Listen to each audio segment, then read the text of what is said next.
All right, everybody. So, welcome back for session 2 of our Across Eberron Convergence Manifesto campaign. Last session, our first session, the group was initiated into the Clifftop Adventurers Guild, a bit of a death-defying leap from the highest towers of Sharn to prove your bravery and loyalty to the guild. You all were able to best your opponents, your bitter rivals of the Death's Gate Adventurers Guild, and also spotted a strange disturbance on your way down. So after you had handily defeated the Death's Gate's Guild, you decided to make your way back up and see what the disturbance was. A young woman, an aberrant dragon-marked young woman, was being accosted by several guards and a rowdy mob who were seemingly about to throw her off of the towers without any means of stopping herself like the ones that you all had. You were all able to intervene, and through some smooth talking and some veiled threats, you were able to convince those guards that this young woman was not worth their time. After the crowd had dispersed and these guards had decided to leave this for another time, perhaps, you all met the young woman who introduced herself as Chandra, a scholar who lived here in Sharn and had just manifested this aberrant dragon mark. She told you all that she knew some people who may be able to help her out, thanked you all, gave you a small bauble, not very valuable, more of a trinket of her appreciation, before departing back into the city and making her way back to, presumably, the people that she knew that could help her out with her aberrant dragon mark. After all of this, you all met back up with your guild handler, a woman by the name of Laura, a shifter with pale white hair with streaks of black running through it, an eye patch, and very unusually pale skin.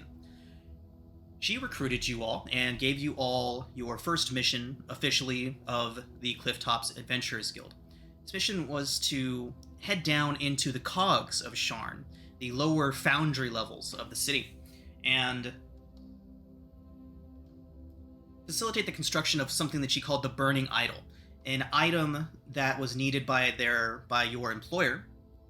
And so you all made your way down there and encountered a bit of a walkout or a strike going on among the Warforged of the forge that was supposed to be assigned to build the item, the Burning Idol. So you were all able to, again, through some convincing and some veiled threats, and appealing to his businessman-like nature, were able to convince the owner of the forge, a man by the name of Drummond, that conceding to the Warforge's demands was in his best interest. So he did so. The Warforge got back to work, now with the promise of fair wages and fairer conditions. And Stoke, as well as the young gnomish woman Treska, were able to get to the work of constructing the Burning Idol for you. So they led you into one of the inner forges of Drummond's forge and began the long process of getting that forge back activated. To do this, they had to tap into the fires of Fernia, the elemental plane of fire, one of the many 13 planes that orbits Eberron, and they had to tap into that plane in order to get the forge fired and going again. Doing so drew elementals from every corner of the local area of the cogs towards you all, and after you were able to fight them off, Treska was able to complete the firing of the forge, and doing so, banished the remaining elementals. After she was able to do this, she informed you all that it was going to take a couple hours for her and her partner Stoke to construct the Burning Idol. And during that couple hours, while you all take your short rest, that is where we pick up today. Just to interrupt quick, did you update those macro bars for us? Yes, I've just got to turn them on for you. One moment. Once we get onto a combat map, I'll just update them for you. Perfect, thank you. Just gotta turn them on, and we should be good to go. Because I don't like digging through my character sheet. No worries. No worries. I haven't narrowed them yet, but I will turn them on for you all. So once we get to that, basically what you'll all see is a long list of macros atop the cross of your screen, atop the across the top of your screen, and just figure out which ones you're going to use a lot, and then whenever you want to, you can go into your character sheet into the attributes, and I'll let you know how to narrow those down a bit so they're not cluttering your screen too bad. Well, while the gnome and the Warforged are working, Dimitri will. I assume we're going to stay here until they get this thing done. If it's only going to be a few hours before it's finished, right? She did say it would be a couple hours. I would stay at least an hour for a short rest. Okay, I'm going to set up my my painting supplies, and I'm going to pull out the picture that I took of the the new crew outside, and I'm going to start working on painting that. Awesome. Just interested in the Warforged bar that doesn't seem to have a purpose. Yeah. It's a place to meet, if nothing else. Tinge, I have a question for you. You were very effective in the fight against those elementals. Your spirit that helps you. The control you have over that nightmare is amazing. Why would you call it a nightmare? Just well, me? it's so much like mine, and that I just don't have the control over yet. And you see this like kind of ghostly but nightmarish image of Kay, like he reaches for a cup, and the image is like reaching for the cup in like multiple places, and then it all solidifies back into his hand. It goes, you seem to have so much more control over yours. He tells me that I'll get more control and be able to do the things that I saw you doing, but Takes concentration. Hey, Sean Wood, can I roll for Yuji to see if you would know anything about nightmares and where they're from? Yeah. Yeah, I would say Arcana or History would be a good one for that. Why you gotta hit me with those intelligence checks? Always those things. You want to see if you know things. I do know things. You want to ask your muscles? That's what I was gonna say. Is lefty or left bicep and right bicep? With the -1 at the 17 and everything. So yeah, I would say it's safe to say that you know at least a working knowledge. Then Yuji would pipe up and say, "It's not a nightmare," and lay back down, crispy and burnt. Yes, I mean, Tinge is obviously not Kailash there, so it does make sense that he wouldn't have a nightmare spirit following him. Must be something different, but it seems so similar. It's just a copy, a possibility.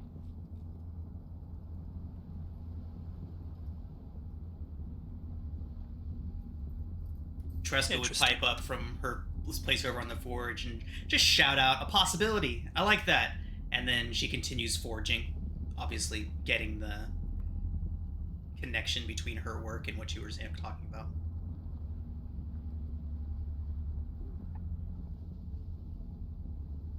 Yeah, I didn't want to say anything, but for when I looked, there was one of you and then there were two of you. And at first I thought my goggles were smudged, which has happened before. Tinge makes his echo appear next to him. Yep, see that? Tinge. He's harmless. No. I think he was the exact opposite of harmless. That's always me. It's never him. Or it. Huh.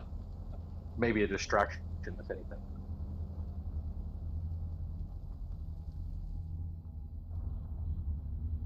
Do you think burnt umber is a good color for the background here? I'll hold up some paint. Probably. Yeah, that's Maybe some greens as well. Oh yes, we can make it abstract. Gray is always effective. or Was that- truce. Was that tinge? Mhm. Nice. Dimitri, do you have any spare what are they? Canvases? Spare canvases? Another canvas other than the one you're currently using. No. But we can stop somewhere and get one. I think I saw an art supply shop. I think it was Mikkel's Art Supplies. Oh. Great. Just be careful. You'll walk out. You won't be very stealthy afterwards because you leave all these little sparkly bits everywhere for at least 3 blocks. Got it. Mikkel's Arcane Artistries. Exactly. That was it. Could remember the full details. All right. Well, okay. She'll make do. She's gonna take out her bedroll, which is a white blanket, and she's just going to, I don't know, lay that down, and then she's gonna take out some makeup that she has in her disguise kit, and she's going to start mimicking what Dimitri is painting. She wants to learn to paint, and she works with what she has. What this place that we're at, she makes what again? I don't remember. Besides the item we're looking for. It's a forge. So they create weapons, armor, various different types of things, really. Just whatever they get contracted to make. Horseshoes. Or shoes. You two kind of pop his head up. Do you have a shield lying around here? I might need one of those. Can I buy a shield from her?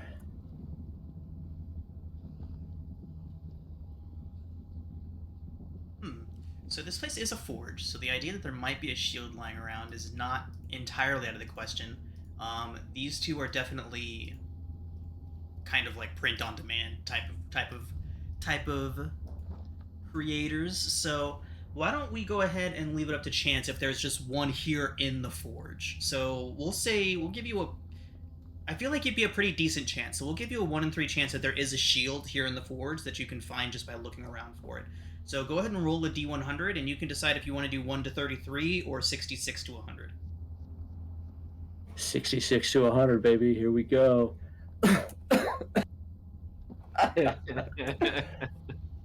Oh no.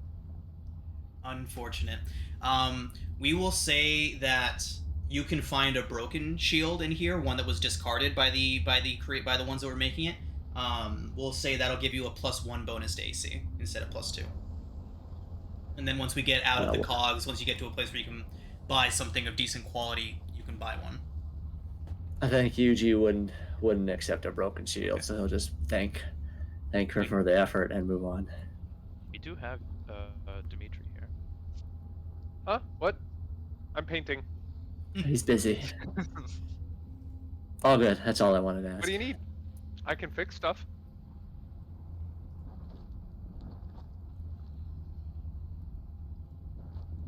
Sorry, I'm catching my breath. I can't talk. Yeah, you had a rough go of it last time. Probably burned all the air out of your lungs. I'm just good and crispy, looking for more ways to bolster my defense. So Yuji was able to recover a broken/unfinished shield. Dimitri, is there anything that you can do about that? Absolutely. If you want to set it down next to the tapestry, I will get right to that once I finished painting this new picture for our friends here. So Dimitri, I noticed that you don't have the performance skill as a proficiency, but whenever you want to, you can go ahead and roll a performance check for your art piece. Okay, I have proficiency in painter supplies. That will do it. Fantastic. You can add your proficiency bonus to the check. You're using charisma. I would say, that's an interesting one.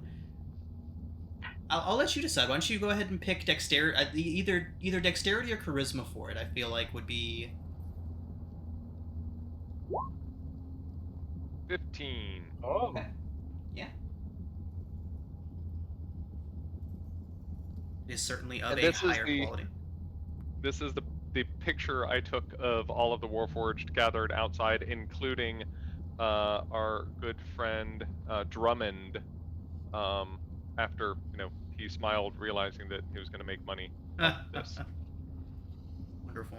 For my role, which is makeup on a blanket, Mm-hmm. attempting to copy what Dimitri is doing.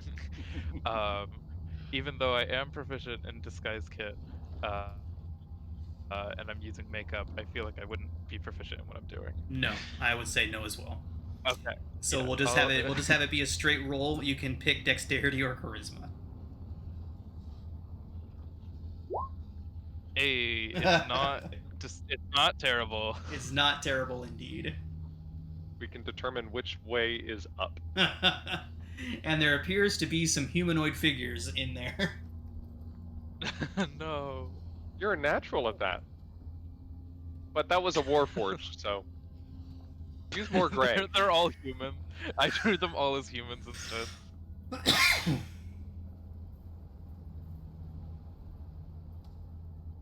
And then once I finish that, I will mend, or use. It just takes me an hour, and I can make any necessary tool for the job. But I can use mending to try and rectify the cracked shield to make it functional. Fantastic. So with a combination of mending and you It'll be spending an good. hour doing it, I would say that can fix the shield for Yuji. Yuji will pull out his coin bag, offer to pay the blacksmith gal. I can't remember her name. Tresca. Right. Trust God, this thank was you. this was Dimitri doing this for you though. I'll get him next. Tresca would say that the Clifftops Guild has already compensated them. Then I'll walk over to Dimitri and kind of like shake the bag a little bit. How much you want for it? Oh, I mean, being a member of House Cana, there's a sliding scale that we generally charge these things on. And I mean, no, it's fine. It's fine. I mean, I feel really bad for you. I think you probably need the shield and maybe some other stuff that I can't do right now, because I felt bad for you. You went down so fast. And it's So like fast. I was so sad. really fast. I was a little surprised. At first I thought you were like playing, and then you weren't. Yuji just roll his eyes and just walk away. I can't handle this. I So, can't handle this. Dimitri thank you. Has Dimitri has smith tools, right? Yes. Yeah, okay. I thought so. This is one of the things about the proficiency. You can like fix stuff, Nice. Good stuff. metal stuff. And I definitely feel like there's some flames hot enough around here to do the job. Probably. I would think.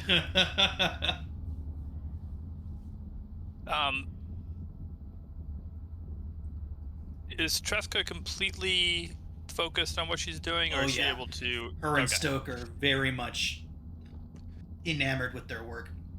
Are there any workers like around that aren't like actively working on helping her right now?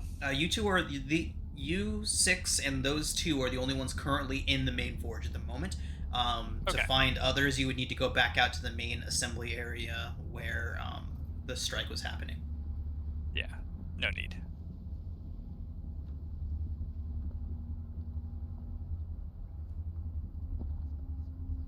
And after the painting is done, I will hold it up and show everyone. See? Minor illusion. Sound of applause. Nice. Yuji, without actually looking, just raises his hand from laying down and gives him a thumbs up. Dimitri will take that. I know Tresca's busy, so I'll wait until they're done. I was before, actually about to say, as you say that, they would both look up, and then they would kind of clink their tools together a bit, and then go back to work. Like, raise their tools up over their head and clink them. Well, I'm gonna leave it over here because it's flammable, so don't keep it near the fire. But this will show Drummond because it has. I paid extra attention to all the details on the Warforged. Drummond, if he looks a little blob-like, I ran out of the fine tip. There's like a little well of water, right? There is a small well. And it's like, it's not supposed to be like like it doesn't need to be clean water, right? No, it's just, like, it's stuff they don't. it's forge water. Like it's what they would cool stuff in. It's definitely not meant for drinking. Okay. She's gonna wash her blanket in there. Nice. It And comes out then, dirtier. Like dry it off over the lava or something. Bits of like iron and metal stuck to it in places.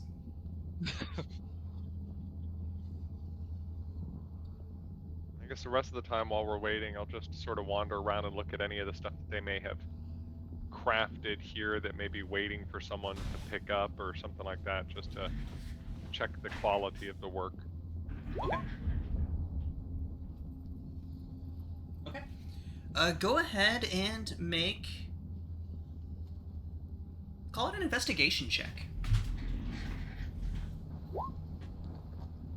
We got a 16. Okay. Yeah, there's several discarded items that look like they were in various forms of completion before they were tossed off to be eventually melted down and then reused for other projects. Various weapons, some devices that their exact purpose eludes you. Some of them look like they might have been intended as a glove, but again, the exact purpose of it, or a gauntlet, I should say. Various different things like that. But it doesn't seem that you can find anything that's actually functional. You like tinkering, don't you? I'll say to Tresca. She would look up and give you a nod. Look up from her work. As a child, we were taught that while tinkering is valuable, you have to finish everything, because how are you going to know whether it'll actually work or not? And House Cannith is all about things that actually work. She would give a short response, kind of pausing between her work, kind of making statements along the lines of, once you get to a certain point, it's just metal to be reused. I gotcha.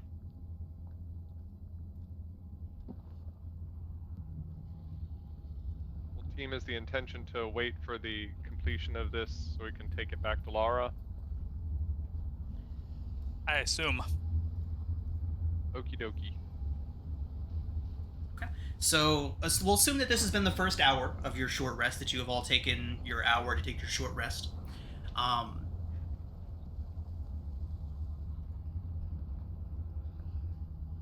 So what are you all doing? Are you all kind of are you continuing to rest, or are you kind of looking around like you're bored? What's everyone doing after you finished your rest? Do y'all want to maybe go over to the bar outside and get the lay of the land down here? We're going to be carrying a fairly valuable item out of this place. We might want to check on whether or not there's any criminal elements that we need to be worrying about. Do we know how big the item's going to be? If you were to ask Tresca that question, she would be able to give you an answer. The burning idol is going to be...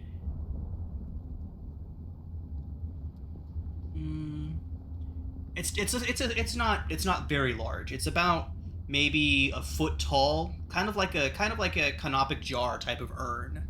Looks like what she's creating. Only about a foot tall, and you can hold it easily enough in two hands. Tinge will look for a crate or a box. I have a sack. We want to toss it back there.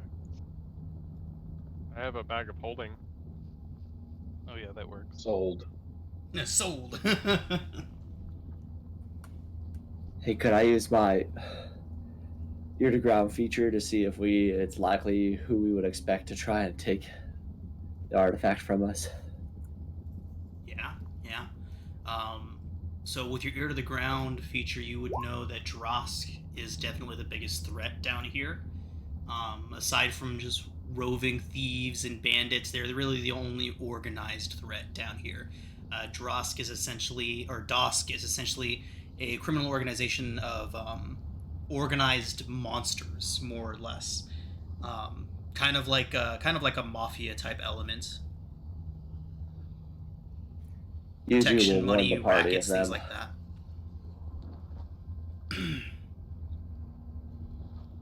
And then, of course, you have all the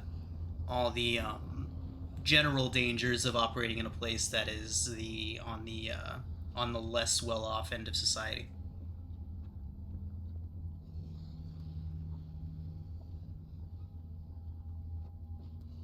Yeah, as long as it's in the extra-dimensional space, it shouldn't be any more dangerous than coming down here.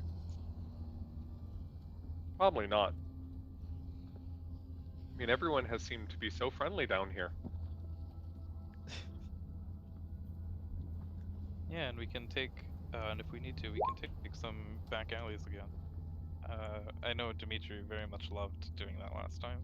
Oh, that was great fun. Whatever we have to do to find a different lift, just because variety is the spice of life, so they say. So I think that we should be sure to just take a separate lift, a different one than before. I'd like to just see as much as I Yeah, can. I can get us a different lift that is not that one. Excellent. Did I also make the second lift? Maybe. Who knows? Dimitri will eyeball your painting, and then you'll see him take a gulp. Like, boop. Oh no! My art is not indicative of what I am capable of building. Okay, I'm sure it's fine. these are very different forms of creation. Hey, you had difficulty with Yuji before, and you went and helped save his life when he was in danger. I know that you wouldn't wish us any harm. And besides, you'll be on there with us, right? Well, yeah, or on the side of it, I guess, shaking it. See? Testing for structural integrity. Yeah, exactly. As panels fall off. Holding the panels on. I got it. Yeah, that too. All right, everyone. So, do you want to head out through the tunnels to the bar to check things out while you wait? It's going to be about another hour to 2 hours for Tresca and Soak to finish. Sure. Hinge is already heading that way. Nice. Sounds like a good idea. Yep. What do they serve at a Warforged bar? That's why Tinge is curious. And is it just Warforged, or is it just majority Warforged? That's a great question. And Warforged can eat and drink. They just don't have to. Absolutely. Nothing happens to it when they do. They can just like take it back out. Okay. All right, everybody. So, as you make your way back up, the red hammer is easily enough found by the gathering of Warforged outside of its meager storefront. The patrons outside eye you with suspicion, but do not challenge you. Inside, the air is thick, with smoke from a small forge burning low in the common room, and a single wall-mounted brazier provides dim, flickering lighting. A dozen Warforged are scattered about the floor, speaking in rumbling voices and working personal repairs with the very tools of artifice. The clientele are as diverse as Corvair's battlefield. An eclectic Siren siege smith mixes with slight Karnathi scout models and heavy Thrainish knight variants. Kobold-plated Warforged at the bar. A kobold-bladed Warforged at the bar breaks conversation to greet you. Her voice sings like a song when she says, "Welcome to the Red Hammer, friends. My name is Blue. What can we help you with?" After a brief moment, realization dawns on her. She's like, "You lot are the one that broke the strike at Drummond's." We might We have played are. a small part. She says, "Well, then you are friends here. Welcome, welcome. Now, we don't normally serve these, but we do have them around for special guests of our patrons," and she pulls out a couple of bottles of very nice Breelish wine. Ooh. She says they're on the house. Why, thank you very much. She says, "No, thank you. What you did out there really showed the people down here that we can be treated better, that we deserve better. And I like to think that you might have started something down here. Or at least helped Stoke start something." I think he might have managed it on his own. We might have just gotten things rolling a little quicker. Modest, too. I love it. So, what brings you in here? Well, We're waiting on a... Go ahead. we have a special piece being worked on across the way at Drummond's, and rather than pestering the artists in motion, we thought that we would come over and partake of the Red Hammer.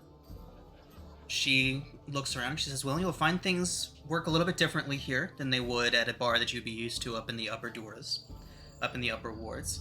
Mostly this is a place for camaraderie, for people to gather, share stories, share experiences, to be a part of something, to be included in something that is made for them, something that we don't get too often." It's nice, and I bet everyone here knows your name. She nods and says, "Most people are regulars here."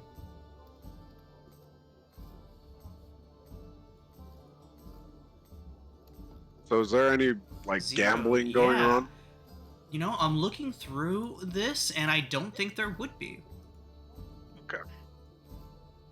Alright, then he's fine. Yeah, I don't Not think yet. that yeah, looking through this, it's very much just like I don't think anybody would put themselves in a position to take from anybody else here. Sounds good. Finch looks at Blue and kind of asks in a mildly quizzical, "You drink this?" At the wine? Yep. She says, well, you can, of course, but it's more as a sign of gratitude for your friends. You, my friend, are welcome here whenever you'd like to. If you'd like to share in our collective experiences and be a part of something here.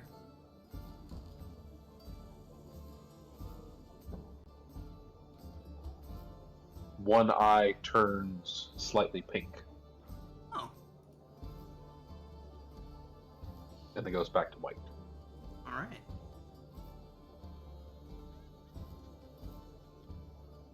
Would Kay have any idea how valuable these bottles of wine are? Are they just good wine, or are these like actually like valuable? They're like middle top shelf. Okay.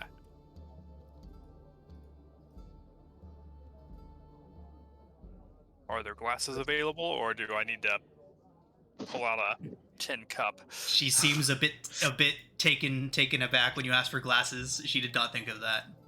Yeah, I was just thinking that. I'm like, I betcha. There you go. Here's the bottle. Wine opener? No.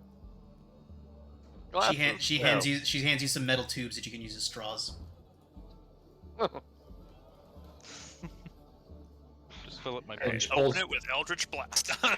Oh, I just got flashback to my early 20s freaking wine bottle with a foot-long crazy straw. Oh my. Tinge pulls out a hammer out of his backpack. Does this work? Says, Probably not. Dimitri, I bet you have something on one of your little kits. I can absolutely open that. That's something that I would do all the time in artificer training when we snuck behind the bleachers, and got into our parents' wine case that we weren't supposed to. Let me see that. I will use a tool to open it. I get the And impression Dimitri's a not helmet. drinking before. What? I said I get the impression that Dimitri has never drinking before. Probably not more than like half a glass, at dinner because that's what rich people do. Cups? Anyone? Oh, you have Uh, some? I have a helmet. I've got my little camp cup, and I will pull out a little cup and pour myself a hefty glass. You never really think about all the random shit adventurers carry around with them. You've all got like your bedrolls and tents. Having been both in the military and doing Middle Ages recreation, I actually have a really good idea of what I would carry. Yeah, I guess I would. In this instance, I would just expect that the bar that I'm going to would be well stocked with drink holding. With cups? you think your bar has cups? What? As the son of a bartender, Kay says, because I definitely had more than half a glass at dinner, and just upturns his. Unlike Valathon, he is not a sipper. Alright, so yeah, there's various repairs here. There's Warforged doing cosmetic work on one another, kind of almost like tattooing, etching into the armor. Various other cosmetic things, adding flourishes and things like that. You can tell a lot of the individuals in here were soldiers or did fight in the wars in various ways, and some of them are stripping signs of rank or signs of affiliation from their armor. All kinds of things like that going on here. Do I notice if any of them obviously have any, I'm using the word tattoo here, etchings, paintings, whatever, that would identify them as having been with any of the special forces groups that work with the Dark Lanterns? Or the Emerald Claws. Make a perception check. Both of yous.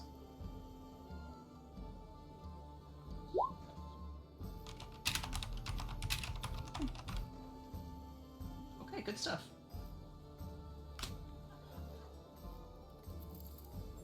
Okay, so Yuji, as far as the Emerald Claw goes,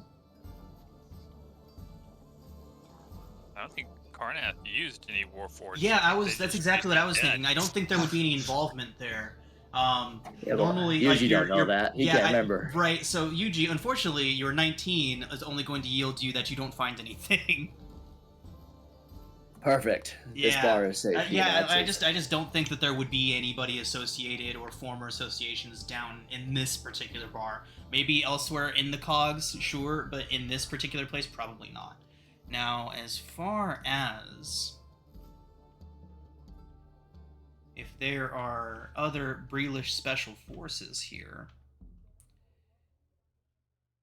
K, with your 18, I would say that you do see a Warforged near the back. He's not getting any cosmetic work done. He's kind of just hanging out with a couple other Warforged. They do all appear to be soldier variants. And as you're looking through, you see that he does have an insignia of not the Dark Lanterns, but of the King's Shields. Mm-hmm. So the personal guard of government members of Breland, of the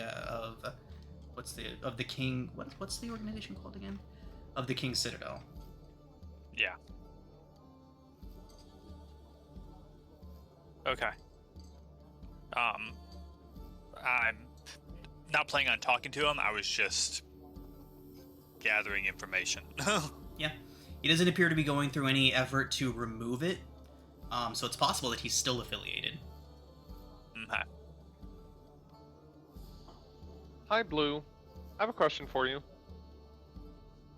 She would acknowledge you and turn towards you, just as another massive silver warforged comes up, stomps up from behind her, and this one looks around and says, "These are the ones that broke the strike. Wonderful to meet you all." And this massive warforged, reaches out her hand and introduces herself as Crucible, the co-owner of this place. Blue and Crucible both own the Red Hammer together. Nice to meet you.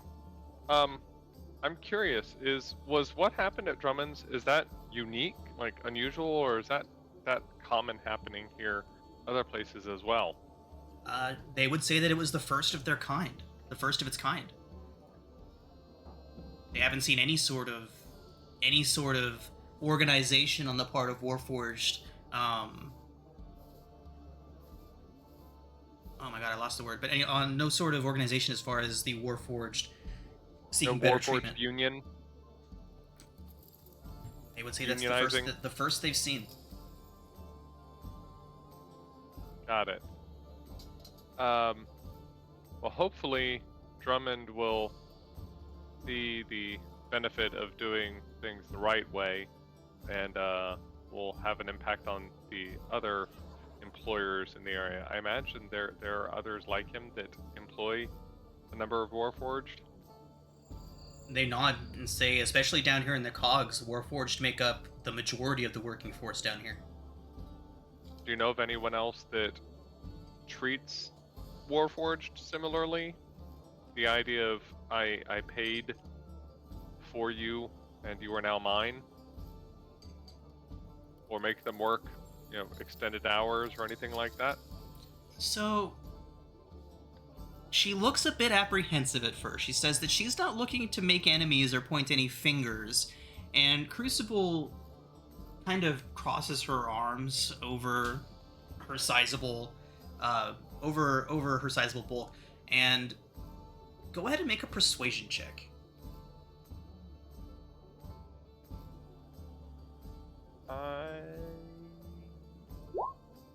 18. 18. Fantastic.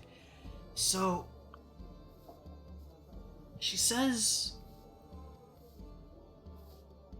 after they both kind of pause for a moment, Crucible would lean in, and her voice drops lower in volume. She says, they're not in the business of pointing fingers or assigning blame towards any wrongdoing, but there are those who wish to see the Warforged elevated to the equality that they deserve. After you all have shown yourselves to be allies of the cause, Crucible says that she may be able to pass on your passion for Warforged rights to her benefactor. That would be great. I wish that all members of House Cannith would see the wisdom of watching their children, so to speak, grow in the world rather than taking the tact of Drummond. But not all of them do. But this scion does, and I'll continue to use my voice to try and help persuade my kin of the wisdom of it.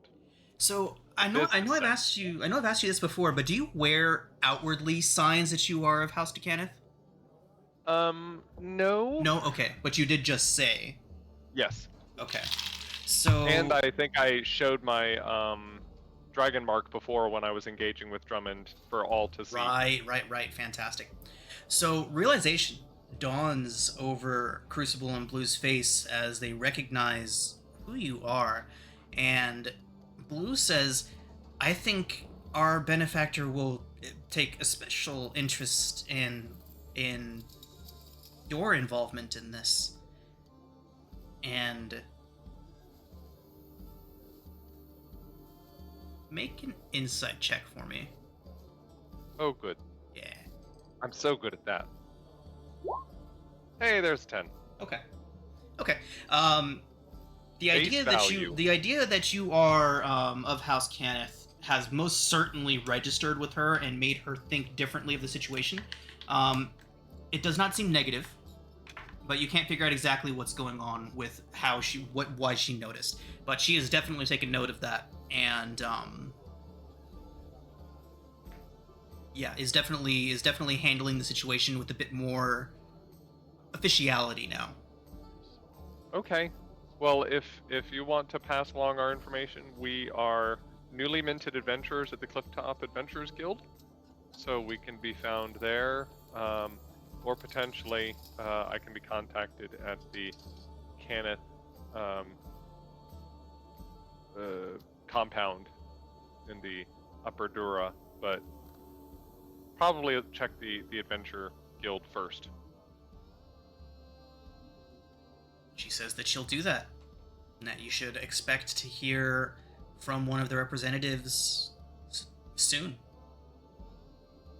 Great. And I'll take another sip of wine and make a face.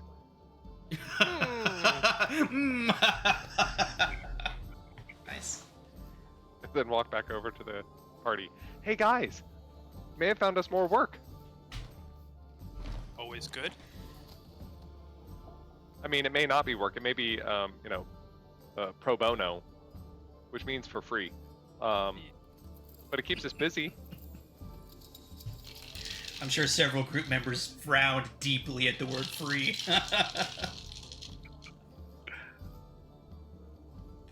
If you're not careful, you're going to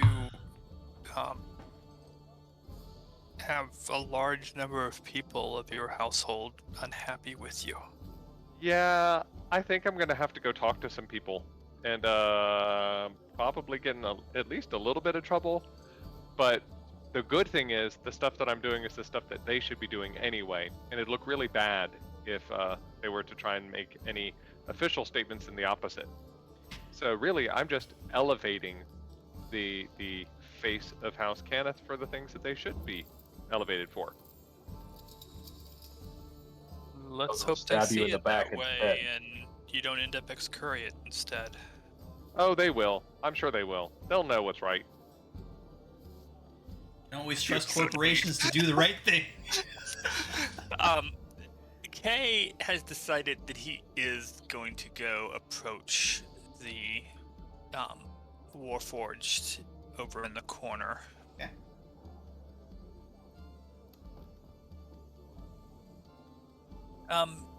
Excuse me, but I recognize some of your markings, and I think you might be able to help me some. You might have some information that I might need. He looks up, and you see him kind of look over your shoulder towards Blue and Crucible, who Crucible gives him a brief nod, and he says, "How can I help you?" Yes. I've worked previously with some of the King's shields. A metal eyebrow raises. He says, "Previously." I was once with the Dark Lanterns for a bit during the war and shortly after. Retired? In good standing. He nods. Gestures for you to continue. My friends and I are going to be transporting an object of some value from the workshop all the way up to Upper Dura shortly. I'm curious whether or not you know if there are any areas in particular here or in Lower Dura where we need to be particularly worried. Bormare or Draask operatives tending to operate. Well, he would say, well, you're working with Drummond's crew. I would say anytime you're working with them, risk of Draask involvement is not out of the question. Lovely. Okay. Well, thank you for your time. I'm Kay. It is a pleasure to meet you, and He introduces himself as Steel. are you retired as well? Says, nope, very much active duty. Well, if I visit Simone at the Citadel outpost, I will perhaps look you up. He nods and says, do that. You'll find friends among the King's Guard, the King's Shields. And I will make my way back over to the rest of the group. Okay. And let them know what I found out.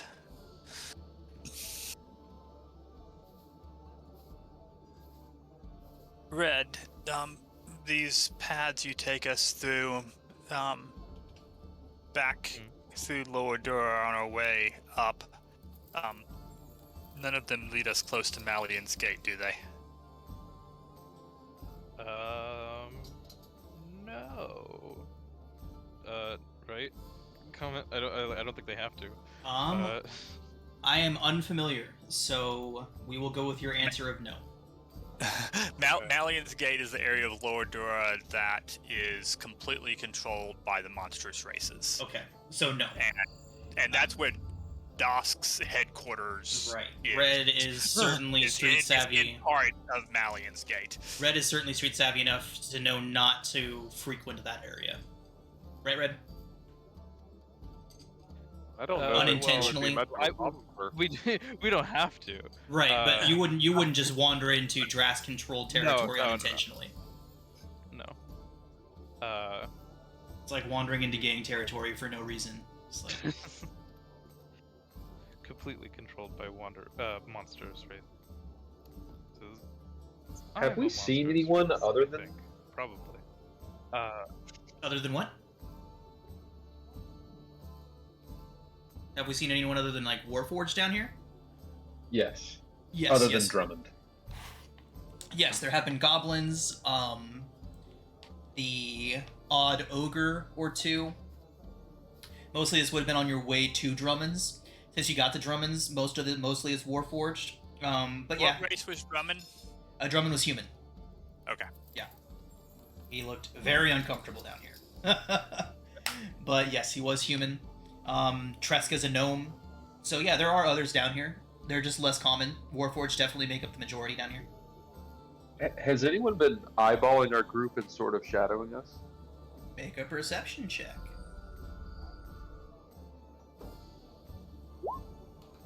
Can I? Yeah. As you're taking a look around, you notice a small hooded figure by the entrance to the bar. He has not entered in, but he's kind of looking in through the door, watching you all. He's definitely looking at your group, and Definitely kind of stand out.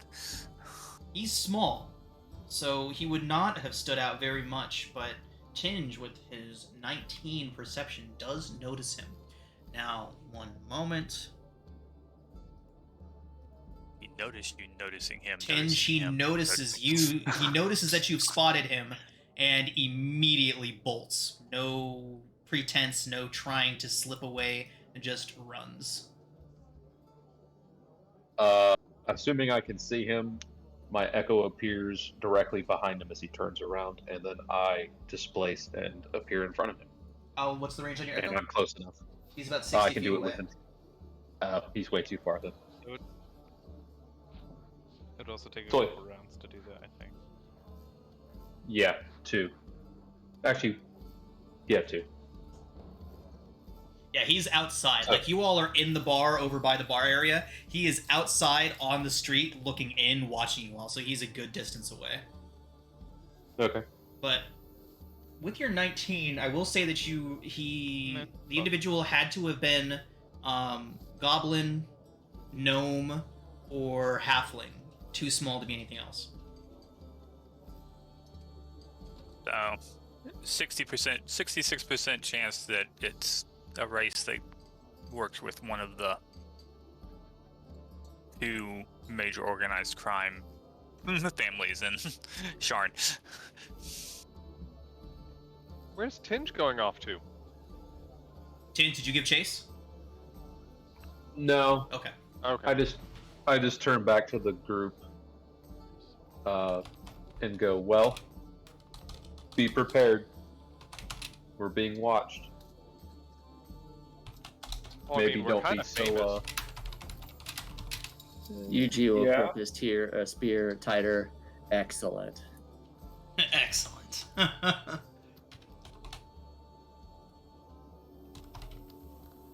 Maybe be less overt with we're carrying a valuable object. And he goes back to scanning.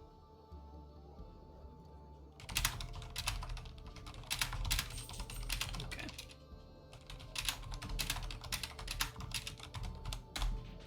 Okay. Frame of reference, it has been approximately 2.5 hours since the confrontation with Drummond and the strike. It has been 1 hour since you all left the forge. Can I go Little out less than and 1 hour. can I go out and investigate that spot, see if there are any like cigarette butts or something that would distinguish that person? Yeah, I love it. Go ahead. Nope. Okay. Yeah. Nothing Can't of tell if note it's- at the spot. Yeah. I can't tell if it's cat poop or dog poop. We'll just move on.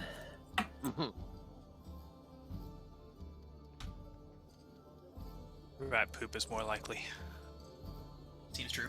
And just gonna follow Yuji outside and look at the ground and see if he can discern. Okay. Yeah, that Correct. falls within the we can always do 2 checks to try something. So go ahead and you can make an investigation check if you'd like. Once you see Yuji out there taking a look at everything, you can also attempt investigation.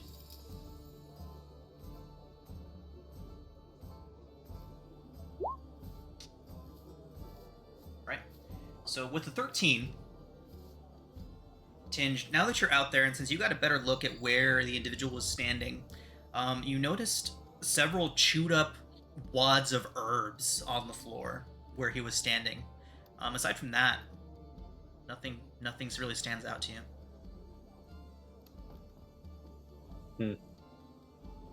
Would it be more of a herbalism kit or a poisoner kit to recognize Herbalism for sure. the herbs? Okay, I don't have that. I'll wait for the group to exit and point it out as they do. Does anyone know what this is? Anybody have medicine skill?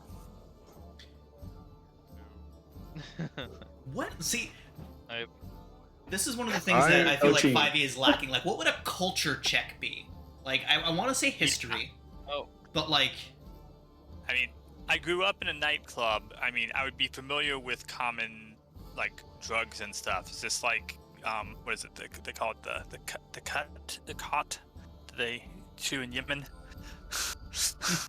yeah, it's very similar. It's basically what you're seeing is like wads of chewed up like herbs, kind of like a chewing tobacco, except not like liquid. It's just like the wad of herbs being like it was like somebody was chewing it up and spinning it on the floor. Chewing cocoa leaves or something. Right. Coffee grounds. Yeah, I agree. Nature.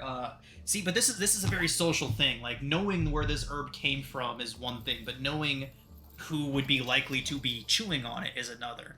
So I would say a history check from anybody proficient in history, or I would also say anybody like what Kane mentioned that is familiar with nightlife and the seedier elements. So Red, you'd fall into that category. I actually do have proficiency in history. Man, see, this is the- one of the reasons I miss Esper Genesis. believe it or The not. skill, there was like 10 more skills, and there was like so much more like focused. Like I want to say, I was make gonna a say, culture yeah. check. Oh, Yeah. And Okay. I am. yeah, I it's am okay, a I'll- little. Let's see. Kay, you Right can now. also attempt a history check if you'd like. mhm. Go Yep. team. Go team! Yeah. I don't think whatever this is made it up to Middle Memphis. We had a little bit too much to drink. Yeah, I did have a little.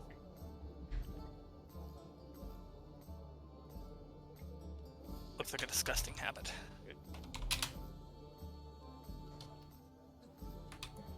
Our Hughie looking observer rather just waited impatient. We'll say, Step by let's go get our item and finish the task. Yep. That sounds like a grand idea. Okay. Okay. Are there any more bottles of that stuff? That was really good. She handed you two and said they were all for you. The group. I should say. Excellent. I'm sure we finished one. Okay. Awesome. Well, I feel absolutely ready for whatever's next. Fantastic. Whatever it is. On that note, would any of you say that you imbibed excessively?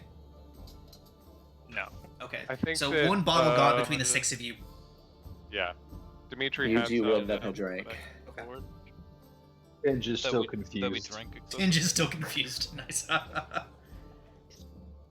Okay.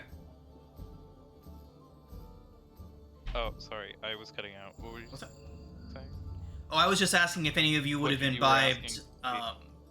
I was just asking if any of you drank a excessive amount of the wine. Oh, Red probably did. Okay. We were given 2 whole bottles. You were given 2 whole bottles.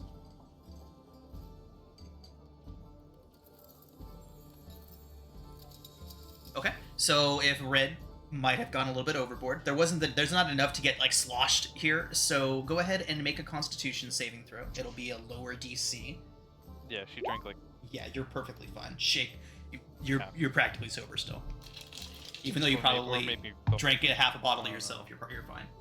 Depending on how much anyone else drinks. Right. But yeah, with a Yeah. 19, you're perfectly fine. She's All right. Back across to Drummond's. Yeah.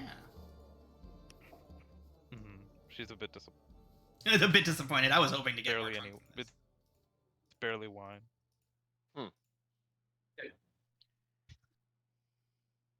So have you mapped out the path you're going to take us?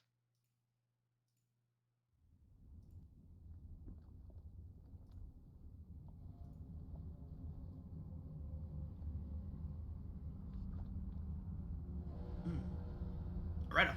So, making your way back in to the tunnels leading towards the main forge area.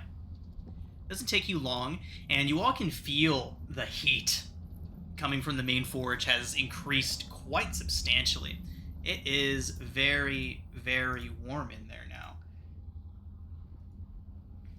And as you enter, Tresca turns towards you and waves and shouts over the roar of the fire and the forge and everything going on around. And she says, "You made it just in time for the grand finale!" And she turns to Stoke and points at him, and he gives a nod. And she says, "Brace yourselves!" Tresca retrieves a blue crystal sliver from her belt pouch and sets it into the crucible.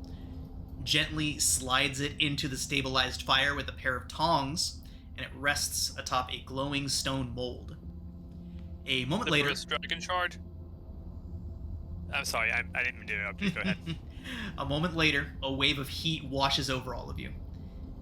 It's infused with a malevolent intent. You can tell that this heat hungers to burn everything that it can. But with one practiced motion, Tresca pulls out the mold with her tongs, and that feeling of overwhelming malevolence dissipates. Stoke smashes the mold with his oversized iron maul, and all that remains as the mold shatters and breaks away is a shimmering metallic statue, cast in brass, colored, orichalcum. I had to look up how to pronounce that. The figure sits in meditation. The blue crystal that Tresca was holding is set atop its crown, much like a stopper or cork. Tresca lifts it with her tongs, moves it away from the fire and sets it down, and then she takes off her gloves and grabs it with her hands. She lifts it, presents it to you all, and says, "It'll be warm, but it's safe to the touch. Mostly. Don't remove the crystal stopper. The fires of Furnia are contained within." That was amazing. She says, "Thank you. It's what we do." The crystal stopper, is that a Cyprus dragon shard? She says that she'll need to ask your employer if you want to know the details of that. She was not given permission to answer any detailed questions about the burning idol. Okay, we don't need any details, but what's it for? She says they weren't given too many details over its exact purpose, but it was designed specifically to contain the elemental fires of Furnia, so it's got to have something to do with that plane. I wonder if it's someone trying to set up a special forge somewhere else. Would I have any recollection that something like this might have been needed for, like, a creation forges or anything? You can get an Arcana check from anybody that wants to try and figure out the burning idol's purpose. I get to Can I- add my artisan's intuition to Arcana checks. Nice. Can I just help him so he gets advantage? Oh, with a But- 25, he's not going to need it. Yeah. This device can accurately and consistently track the location of Furnia as it moves through its orbit around Eberron. Oh, Dang, that's nice. Yeah, like a planar compass. it's like a planar compass. That is an excellent way to put it. Safe to say Jack that Sparrow's, Tresca and compass. Stoke didn't even know of that. Well, that could come in handy. Unless anyone else wants to hold on to it, I will put it in my bag. As you go to do that, Tresca would put her hand up and say, "I wouldn't do that. If anything jostles it in there and the top comes off," when she said that it contains the fires of Furnia, she means it quite literally contains a piece of the endless sea of fire in Furnia. If that stopper goes off and no one's there to restopper it, it will not stop leaking fire. Yuji This will come over with his sealing wax and kind of put it all around the top. There we go. Let's go. It instantly melts off. Melts. Like it's liquefying as you're applying it. Well, this is an extra dimensional space. I don't think things generally are jostled in there. I don't know. Do we have any more of that wine? We could put it in a glass. I could put it in there and see if it comes out.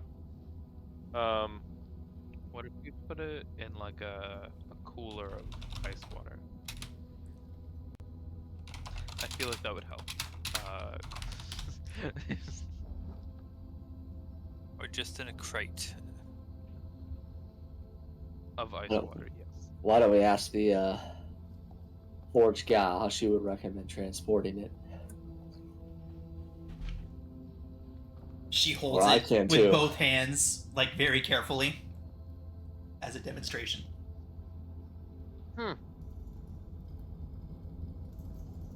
Well, hopefully we won't have to transport it far. Are any of us wearing cloaks? If you have Yeah, like a cloak, yeah. you could like hold it. Yeah, just like hold it in your cloak. I, While we- I can hold it if you want. And then we'll like all surround you. We'll flank you from all sides. Yes, yes, yes. That will be very inconspicuous. Inconspicuous indeed. Well, we're walking as a group, which we were doing anyway. It's just he is specifically in the middle. Oh no, I think it's a great idea. I mean, I don't think there's going to be any problems anyway. Of course not. Tinge is rooting around in the forge looking for soot, and is going to try to cover the gem with soot so it's less pretty. Okay. Yeah, that would work.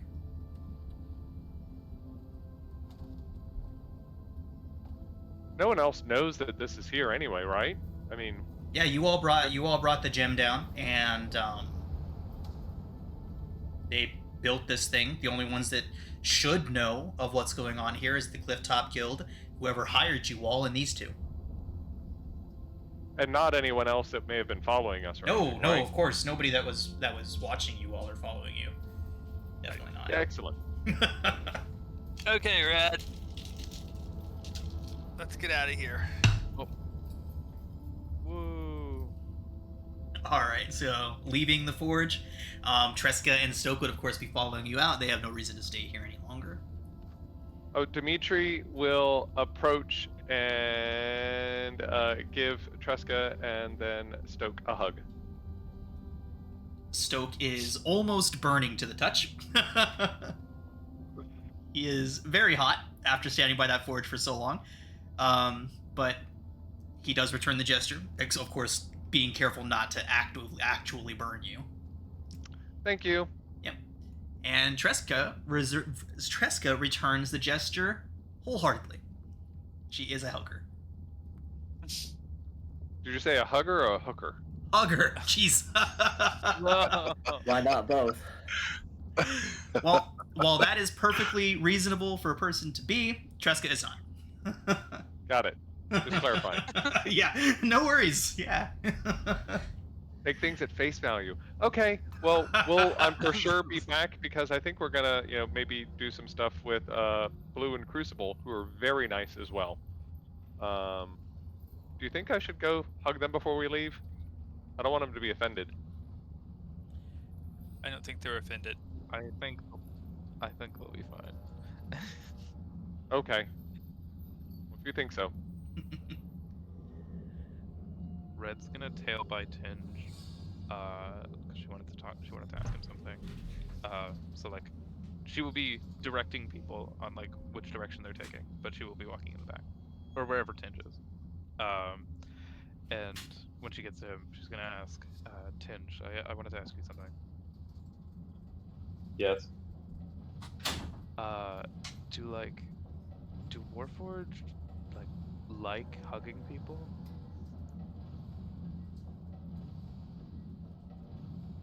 Is that something you enjoy, or is that like not a thing that you need? I don't need it, but I could see why one would. Okay, thank you. That's all I needed. Are you saying this in earshot of Stoke? I feel like we'd already have been like walking. She would have started talking about it while they were walking away, but. Okay. I kind of want to know what his answer would be, though. Well, that's up to you. I mean, were you trying to have a private conversation with Tinge, or Yeah, it was was this something mostly- others would have heard? Yeah. It was mostly a private thing with Okay. Tinge. Other people in the group might have heard. Stoke would not be actively eavesdropping, so chances are, if it was intended to be private, he would have intentionally not paid attention. So, okay. Mm-hmm. So are Stoke and Tresca traveling with us? Yes, they are behind you all. Oh, okay. Oh, okay. He probably heard that. And Dimitri will totally be in the front, going wherever Nice. Red says go. My bad. I didn't realize Stoke was with us. He Yeah, probably Stoke and Tresca are both with you all. They had no reason to stay back in the forge, so they're following you all back to Drummond's, or back to the courtyard. That this Oh, okay. this passage was just off of Drummond's courtyard. So, Yeah. but Stoke yeah, would have been able to hear her. if Stoke heard, he would have said, "The things we need, we are still trying to figure out." He would tell you all. He would tell you that at least him and others of a like mind to him are trying to figure out the depths of their personhood. They have fully embraced the idea that they are individuals, and they're trying to make others see that as well. But he says that it'd be just as varied as among anyone that was born. Some of them may want to be hugged, some of them may not. This is something that Stoke has obviously put a lot of thought into. He says he doesn't care what others think he is. He cares about what he decides that he needs, and that each Warforged needs to decide that for themselves. So, while Stoke has just discovered that he enjoys hugs, others might not. Dimitri, Stoke likes hugs. Did you just say different Stokes for different folks? Okay, buddy. So, welcome back. You all are making your way away from the main forge area back to Drummond's main courtyard. Had a brief, interesting conversation with Stoke on his way back, where he told you all about the Warforged quest for personhood and understanding of their own identities. And yeah, after maybe 10 minutes or so of walking through these tunnels, you do eventually exit back into the courtyard in front of Drummond's forge. And things are not as you left them. You hear a booming voice shout, "Drummond, you worm! We've come to collect!" Twin voices, in unison, shake the petals scattered about the courtyard floor. The creature is 12 feet tall, built like a lightning rail car, and sports 2 heads, each of them angry and disheveled. His tangled braids trail behind him, blackened by soot, and he thumps a club against the ground with his one arm while an axe swings idly in the other. "Money or blood, Drummond!" His left head roars. "Blood or money!" The right echoes. Stoke leans over, his eyes up, as he gestures towards a pair of gargoyles that are perched atop Drummond's building that were not there before. Huh. Do you think they're looking for Drummond? "Drummond, get out here!" Yep. I don't think so. "Gonna break your legs and your arms, you worm!" We don't have any real loyalty to Drummond, do we? Tresca would pipe up and say, we work for him. We don't like him very much, but if he gets beaten up too bad or murdered, then we're out of a job." Well, we've just changed his heart, and if he's going to have a cascade effect on the rest of the people in the cogs, we need to save him. Yeah. Drummond pokes his head out. "I told your boss I don't have his money. Give me another week." Gargoyles say, the Etten, the 2-headed giant, says, "1 week! 2 arms will buy you 1 week, Drummond. Bring him on out here and we'll collect first." But I think that he suggested a separate offer, didn't he? Said something about blood? What do you think that means? Nothing good. Nothing good. Do we see the other Warforged that were around still around, or are they staying? Or they scatter. The area is very conspicuously empty. How far apart are the Etten and the gargoyles? Would you like to see? Yes. Oh boy, here we go. Okay.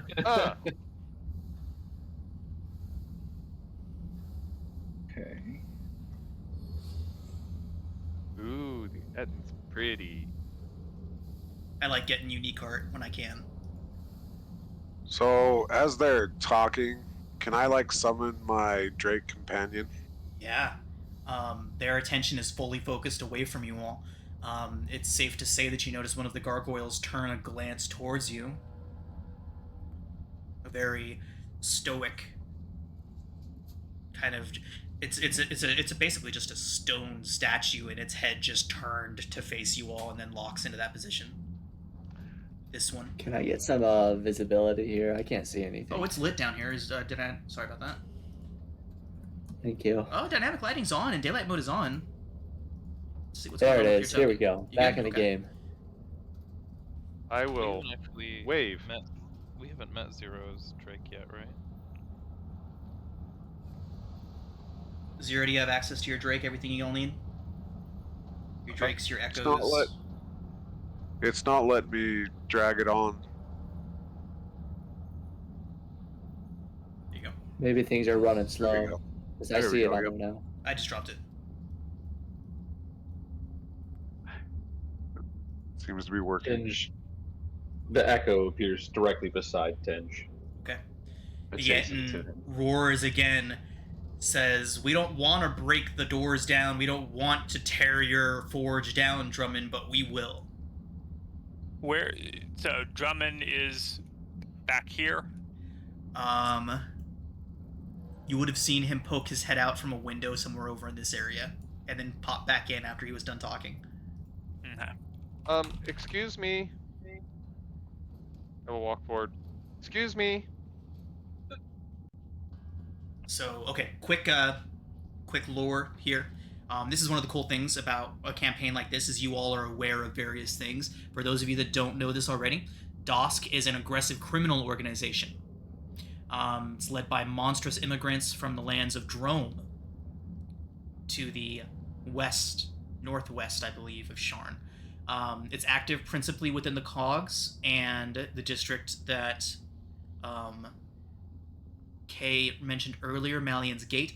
Draask appears to be a violent gang keen on selling narcotics and expanding their influence. However, the leadership are careful to ensure that their own growth is sustainable. It's an important note. They're a mafia type of organization. So violence, crime, yes. Wanton destruction and criminality, no. The leader of the Sharn chapter, some of you would know, is an individual by the name of Kavala, an Oni. Alright, so, Dimitri, you approach. One of the heads turns towards you, and then the other joins, says, "You lot get out of here. This is between us and soon to be armless worm up there." You hear a little whisper from inside. Different surface than the rest of the floor. Yes, Or water. is that's water? It's a steam pit, Well- essentially. I was just curious. We have we recently had interaction with Master Drummond, and I'm just curious what is it that he owes you? That's between Drummond and Draask. Suffice it to say, he owes us quite a bit of money. Now, if you all know what's good for you, you will leave us to our business. Quick note here, this Etten is speaking in a very collected manner. You all generally know Ettins to be mindless brutes for the most part. This one seems to have a bit more going on upstairs. Oh, well, there's one thing that you should know about our little group here. We don't have a tendency to take good advice, and I want to initiate a spell if I can. Okay. Here we go. I want to do Thorn Whip on him so that I might pull him into lava. Oh, Okay, fantastic. Now, a lot of you, this is the first time that you're seeing this. I usually allow a action before combat starts if it is done tactfully like this, where it's well explained and the action is done as part of an RP. So yeah, it's not going to happen every time, so don't expect a free action at the beginning of every combat, but every now and then I will allow it, and this is one of those every now and thens. So, cast your Thorn Whip, and we will roll initiative. Oh. 20 hits. Woohoo!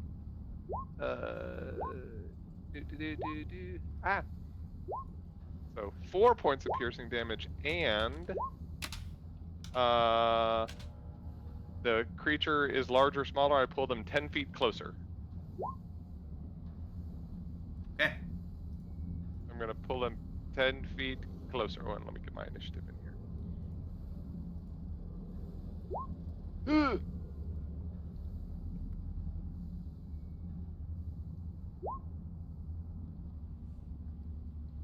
Okay, so 10 feet straight towards you? Yep. Okay, Exactly checking right. something.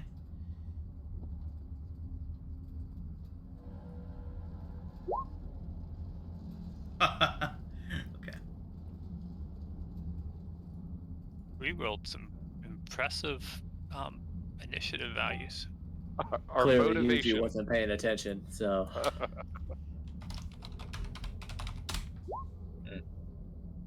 Okay, so he is dragged straight towards you. Now, I am going to give him an opportunity to save himself. He will take damage from the lava one way or another. It just depends on how much. So I'm going to give him a strength save to resist being dunked in the lava.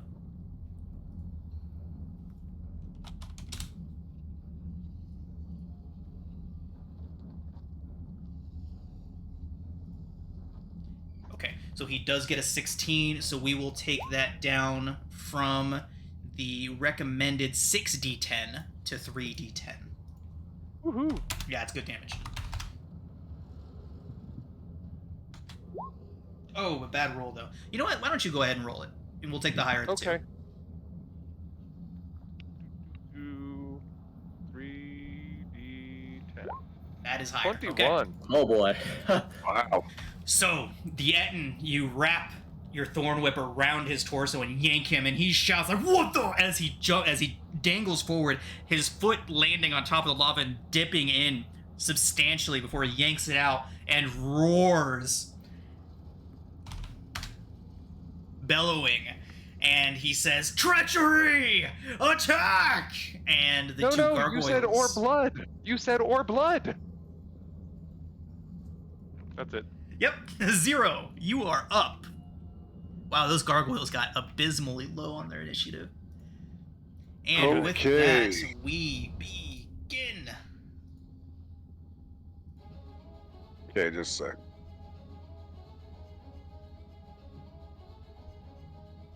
Alright, so 0 is just going to move forward. 5, 10, 15, 20. We'll just move down to there. He is going to attack that with his longbow. 10 does not hit. Oh, okay.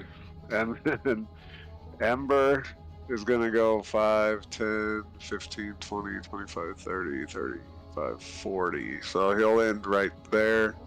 And he just does the dodge action. Okay. All That's right. it. So 0 lets loose an arrow. The Etten raises up his axe and it slams into it. Again, this Etten seems to have a little bit more going on upstairs. Tinge, you are up.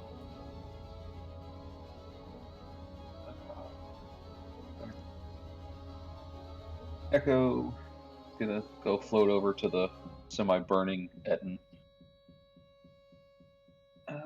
Can I get there? It's hard to. So is he in the lava? He's not currently in it. He dragged a foot into it. Gotcha. Your yeah, Echo the could be Echo. hovering over the lava because it won't Yeah. be harmed by it. So I'm gonna get like in the Etten's face, basically. The Echo is just gonna Okay. kind of. These boulders The- lying around, they're all I'd say none of them are much higher than 5 feet tall, except for the ones over here. The one the gargoyle is crouched on top of is a 15-foot tall boulder. All the rest of them are manageable to climb over on top of whatever. They'll just be difficult terrain if you cross over one.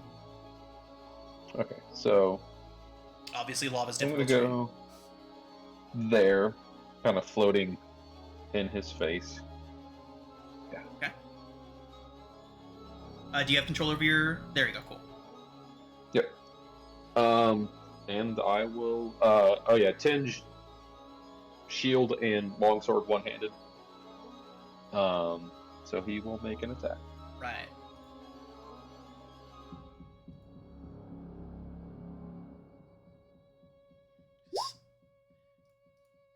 $19 hits. Okay. I want to use a reaction Okay. to do infuse strike with my Drake, and it will do an extra 1d6 fire damage. Can you toss up that ability for me? This is the first time I've seen it. Yeah. Thank you. Thank you. Let me see if I can figure out how to do it. So what you would do is it's a class feature, right? Hey, there Right we go. there. Okay. But it's on his stat block. Oh, it's on the dragon stat block? Okay. I can check. Yeah, it's called infuse strikes. Got it. Infuse strikes. When another creature within 30 feet of the Drake that it can see hits a target with a weapon attack, the Drake infuses the strike with its essence, causing the target to take an additional 1d6 damage of the type determined by the Draconic essence. Very cool. So an extra 1d6 of fire? Yep. Fantastic. All right. Roll up that damage for 9 slashing, and 0, why don't you go ahead and roll a d6?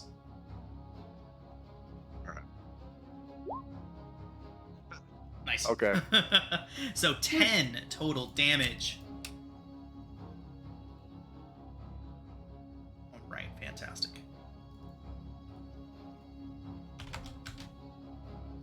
Okay, That is Tinge's turn. fantastic. All right. So, the behemoth is going to shout, "Yada!" And the other head yells, "Row!" as he swings his club at the image in front of him. That is a 22 to hit with the Morning Star. That hits. Okay, damage doesn't matter because it only has 1 hit point, right? Yep. Okay. He is then going to do a standing leap over the lava. Does he do a standing leap? Standing leap is up to your... Is it half? Your strength modifier halved, isn't it? Strength modifier halved, or strength score halved. Yeah, something like that. Let me look it up. Yeah, score. Okay, yeah. I know a running jump. A running jump is your whole strength. Full, but standing leap is half. He leaps the lava, and then stalks up towards 0 and says, "Shoulda left well enough alone," as he swings his great axe at 0. Okay. There's a 26 to hit 0. Yeah, that definitely hits. 12 slashing. Okay.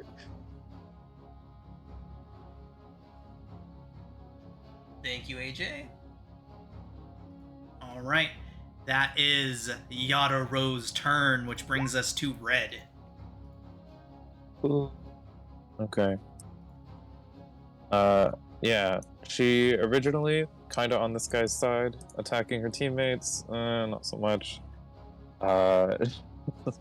So she will rage as she runs over here and is going to. Can you hear me? Yep, you're good. Oh, okay. Sorry.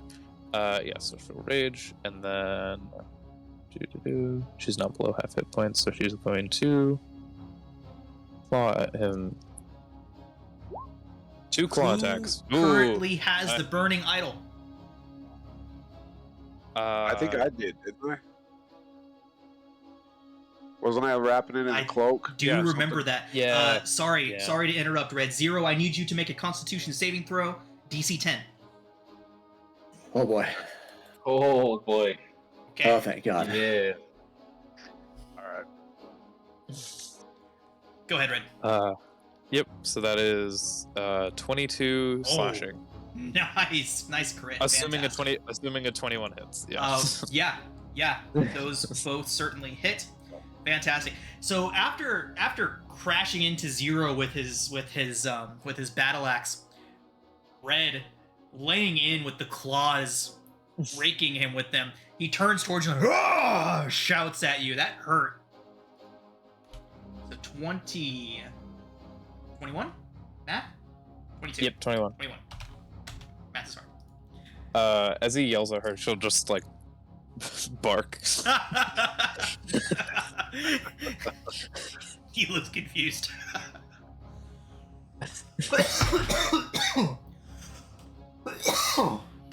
Okay, Yeah, that's it. Dimitri. All right, Dimitri is going to start out using lightning launcher on Senior Toma. What's his name? Yadaro. Yadaro. Yeah, I'm gonna use my session. Yeah, nice, crit. Good stuff. Hell yeah. Ooh. So What's the split there? once per attack, because eventually I'll get to do 2 attacks with it. Once per round, I can do an extra d6 of damage on someone that I hit with it. It is. There's no easy thing to 20 link total. for it. Okay. Yeah. And then I am going to. Excuse me. Pardon me. Don't mind me. Over here. Ah, nice. Okay. Oh no. Those with ranged attacks, keep these guys in mind as well. Oh yeah, I didn't see him. That's fine. Okay. And that is it. Oh, you're gonna set up our macros too, I think? Oh yes, thank you for reminding me. Doop-de-doo. They are set up. I've just got to turn them on. Because I'm used to having a Dimitri. button that says end turn.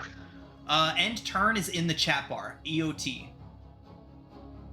See where it says Red's turn is done, Dimitri? It's now your turn.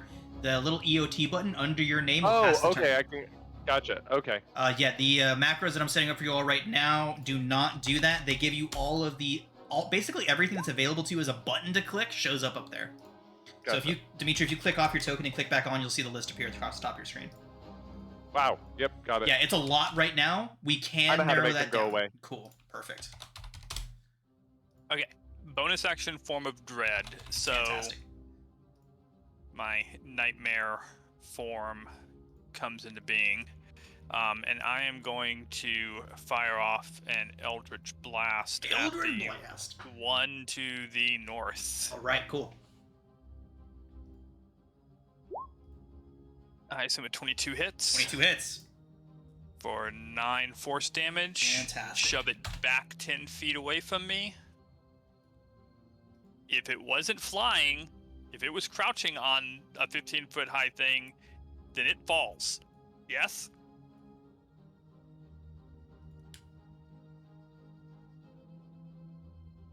No? Let me check something. I'm thinking that his ability to fly would catch him.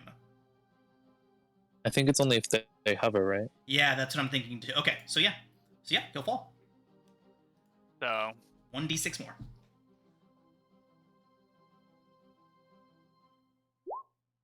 another Okay. 3. And he needs to make is it wisdom saving throw? Yeah, wisdom saving throw. All right. DC 13. DC 13 wisdom.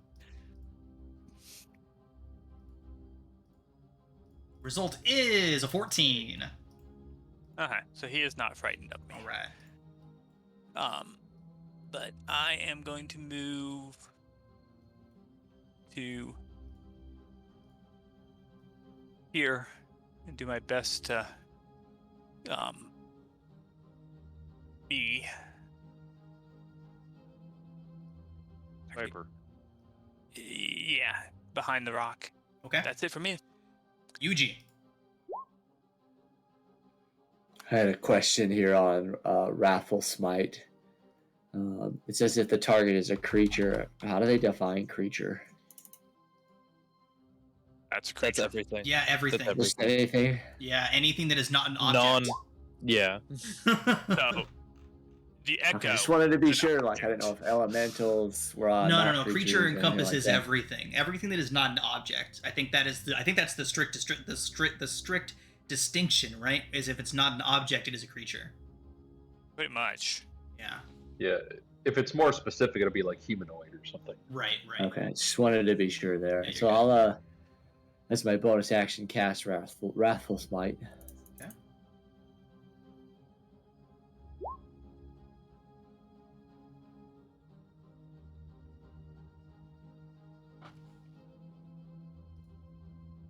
Wow. Okay. Ignore the dueling style. Okay. So the next time you hit with a melee attack, it will do that 6 psychic. And then I'm gonna hit it. Okay. Flanking with red. It's a hit. Nice.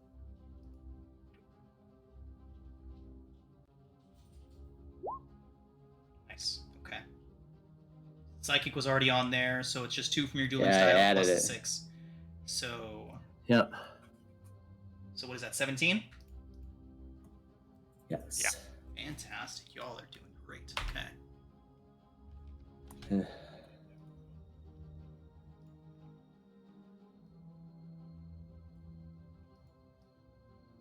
Sorry, my roll tawny's going really slow. There it is.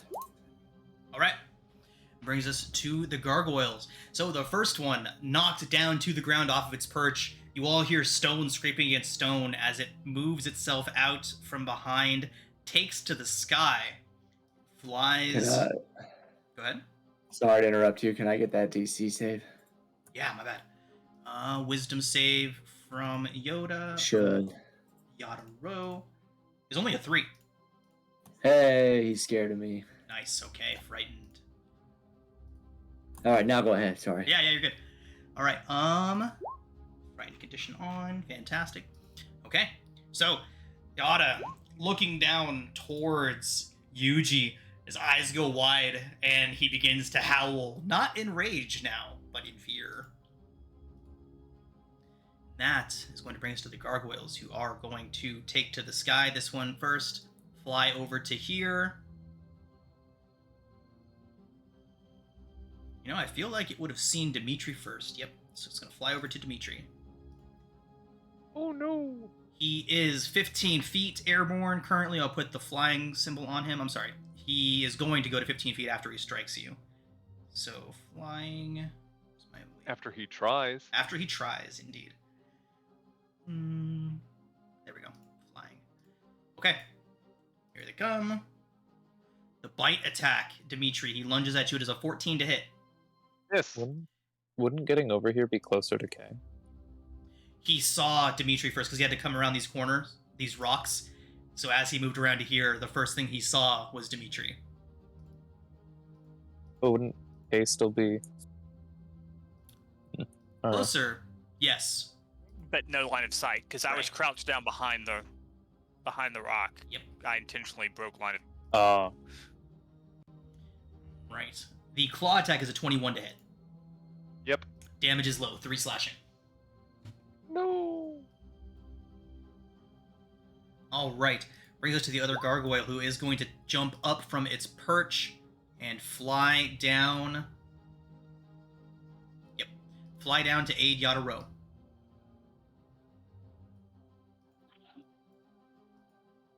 So, airborne. 45 feet of its movement to get to there. 50 feet of its movement to get to there. Red, it is going to be a 20 on the bite attack. Woof. Followed by a 21 with the claws. Yeah, those both hit. Alright, that is a total of 10 damage, 7 piercing, 3 slashing. Okay, So down to half 5 from your rage, yep. Yeah. Barbarian. Okay. I bark at it. Ah, nice. That's all. Okay. 0, you're up.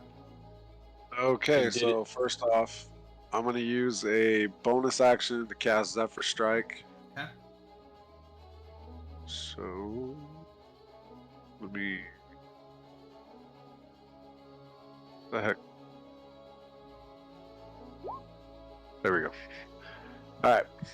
Bonus action, cast Zephyr Strike. I'm going to move without provoking attacks. 5, 10, 15. About to there. And I'm going to attack the gargoyle. Okay. And I get, what you call it? Advantage. An extra D8 and advantage if I hit. Sorry, extra D8 if I hit. Okay. All right, so longbow. 17. 17 hits. Okay, so I get an extra D8 for the Zephyr Strike. And 12. 12. All right.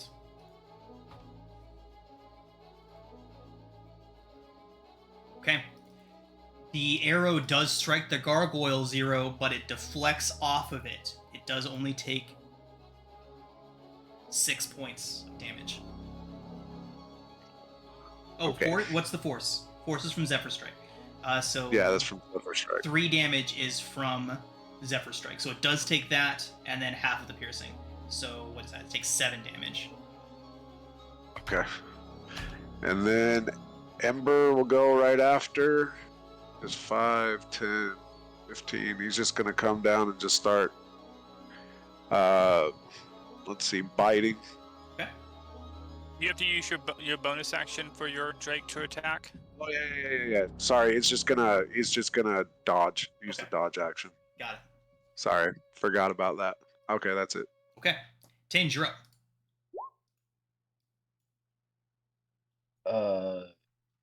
Bonus action. Echo reforms right next to Mr. Etten and my attack. Okay.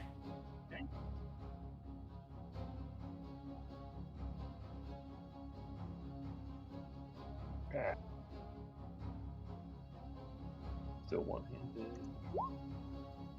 Woohoo! Hey, Nice. Okay.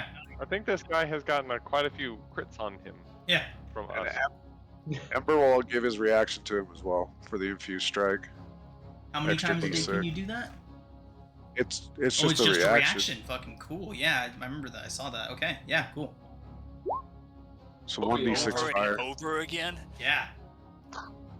That's just a straight up reaction. No recharge, no usage restrictions. Just, That's nice. yeah, as long as the Drake has its action available, which is great. So, am I rolling the d6 then, or? Yeah. Okay. So 3 fire. That was a crit, so does he roll it twice? I don't think so, since it's coming from a different source. It depends. If it's adding damage, like Booming Blade, it would. But if it's just saying that it, in addition to that damage, it Yeah, also that's does this the way I'm damage, reading then it. it would not. So when another creature within 30 feet of the Drake that it can see hits a target with a weapon attack, the Drake infuses the strike with its essence. That's what gets me, is that it's not boosting. That is a weird one. No, No, it let's- uses the strike with Yeah, its let's Where is let's Can you link it? Yeah, let's look it up real quick. Give it the good old 60-second Google search. Crits.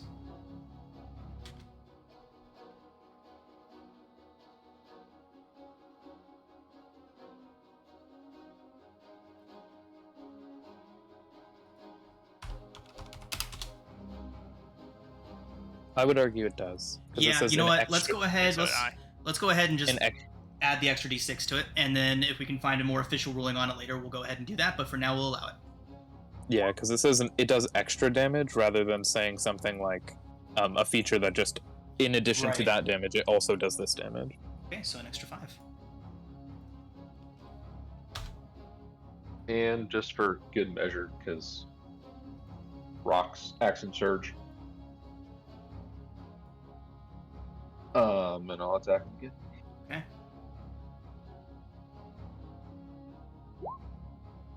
Woohoo!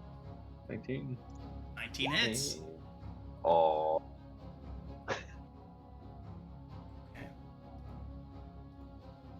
And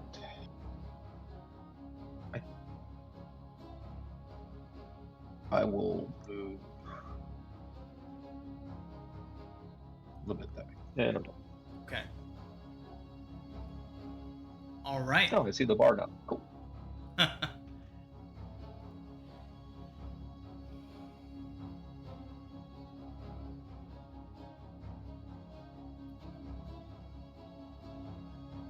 I'm done. Okay, yep. Yeah, Yataro just continues howling, this time in fear, and he is going to swing the Morning Star at the source of his fear at disadvantage. That is going to be at disadvantage. The Morning Star attack is a 17 at disadvantage. Hey, I'm glad I bought a shield. Okay, and then wildly swinging on the backswing towards Red with the battle axe at disadvantage is a nat 1. Woohoo! You're up, Red. Woo. Okay. Have the gargoyles demonstrated that they can throw things yet, or no? No. Okay. I feel like you guys can handle the big guy. I'll start attacking the gargoyle. Okay.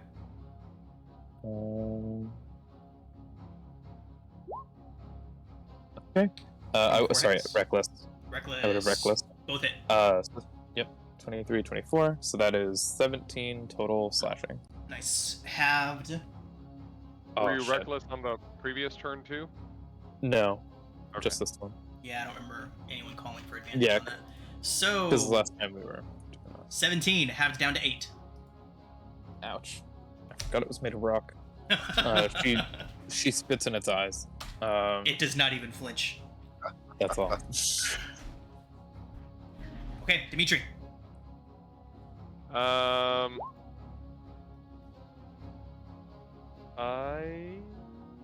am going to be lightning launcher, unfortunately, with disadvantage on this Okay. Giacomo. Aw, 19 19 hits. Nice. for 6 damage. All right. Lightning, yep. I don't think it's resistant to lightning. Nope. I'll give him my sessional. Sessional would just balance it out to still being a 19, unfortunately. It would just remove his okay. disadvantage, which would still only be 19. That's right. I got you. Right. Thank you, though. Yeah. So what was the damage? 6, because 6, okay. once round I get to add the extra d6. Fantastic. Okay. Nice. Okay, you're up. I will move to here. Oh, 1 second, Dimitri. Uh-huh. I said that he flew 15 feet up after he attacked you. Oh, hey. Then he can give me the Great. sessional, and that would take it up to 10 damage. Yeah, go team. Technically, that also would have meant an opportunity attack for you. Oh, hey. Too bad I don't have anything in my hand. Okay. Or no melee weapon. Alright, so how much more damage? Another 4? Another 4. Another 4.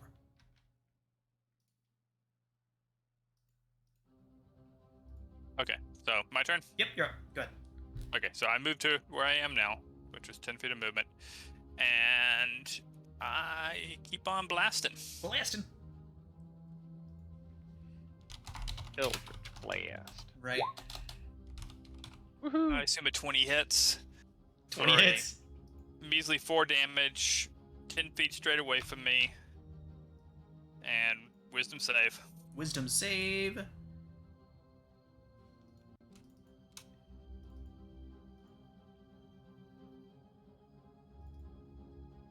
Wisdom save result is a 19.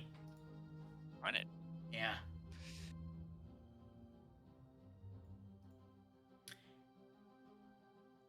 Anything else from Kay?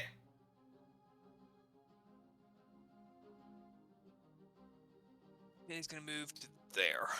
Okay. That's it for me.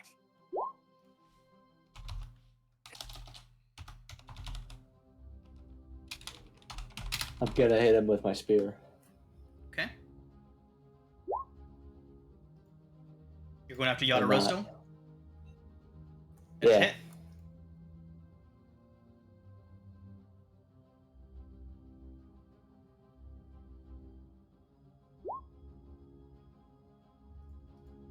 For 11? 12? Math? 12, yeah. I don't have a bonus action, so.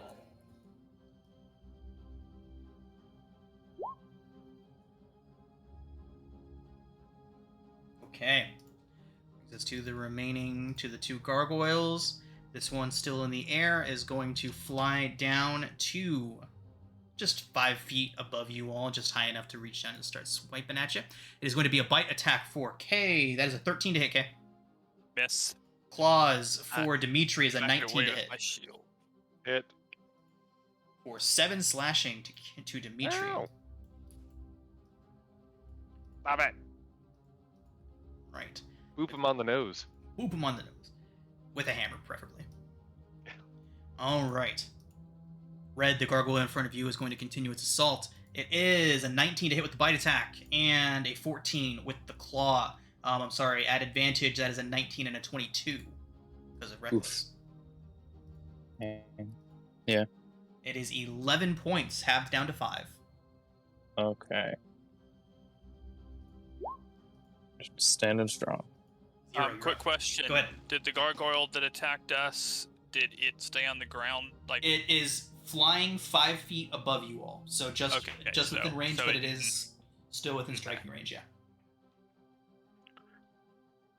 Alright, well, Silas, seeing as how his arrows are useless against those gargoyles, is going to attack that guy. Arrows hurt him. Yeah. Okay, so longbow attack. 15 hits. Okay, then.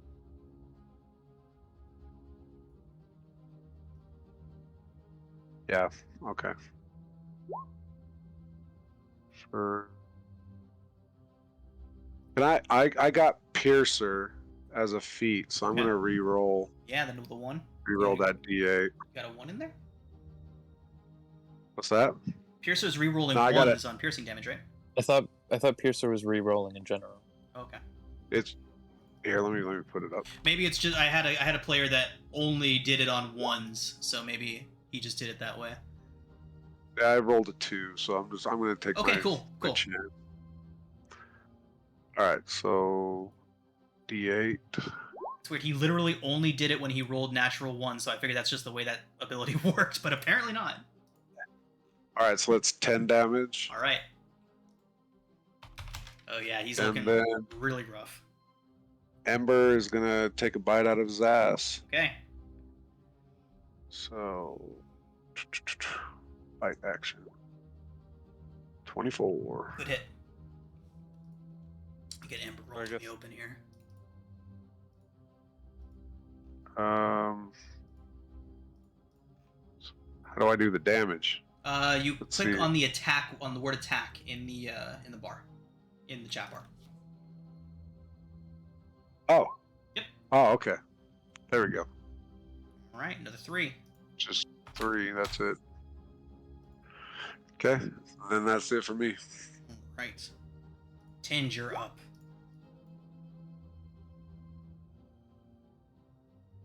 Continues to assail the. Actually, it's gonna move. I'm gonna get him to move up to here. I guess up and around. Basically, to be still in range of the Etten, but also up in the air with Got the it. gargoyle. Cool. Well done. And then I'll attack the Etten still. Maybe he will go away.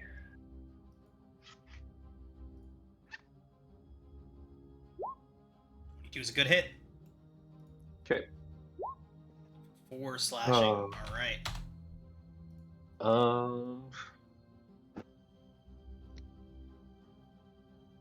I think I need to move. Nope, I'm good. I'm gonna continue to hang out. Okay. It's going to bring us to Yada Rose, still howling in terror. Absolutely terrified of Yuji. Okay. And does I'd be terrified of Yuji. yeah? How long does that ability last for, Yuji? You can use an action too. He has to use an action to Yeah. get rid of it. Okay, cool. Yeah. All right. You also have to concentrate on the spell, I believe. Yeah. Yeah. Let me open it up here. Okay, Yuji, it's an 18 to hit. Yeah, it totally gets me. Okay. That is the Morning Star. That is 12 piercing, Yuji. Cool. And let's see if that saving throw holds up. See if he has to make another attack at disadvantage.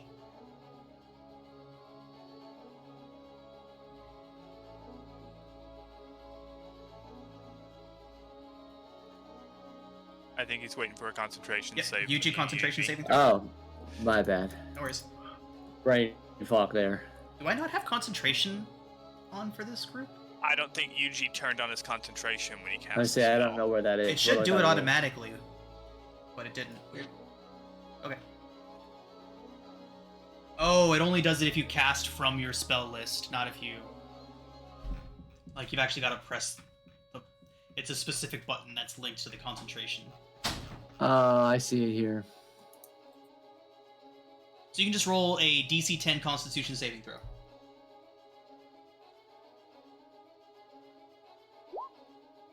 Oof. Bop.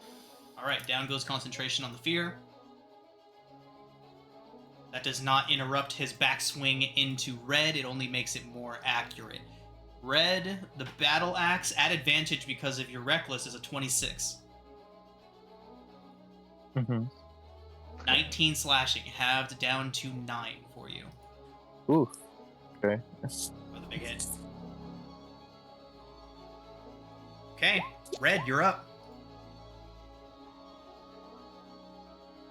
Doing math. I'm really bad. Yeah, there we go. Hurting a little bit, maybe. I'll be fine. She's going to claw at the big guy. 15.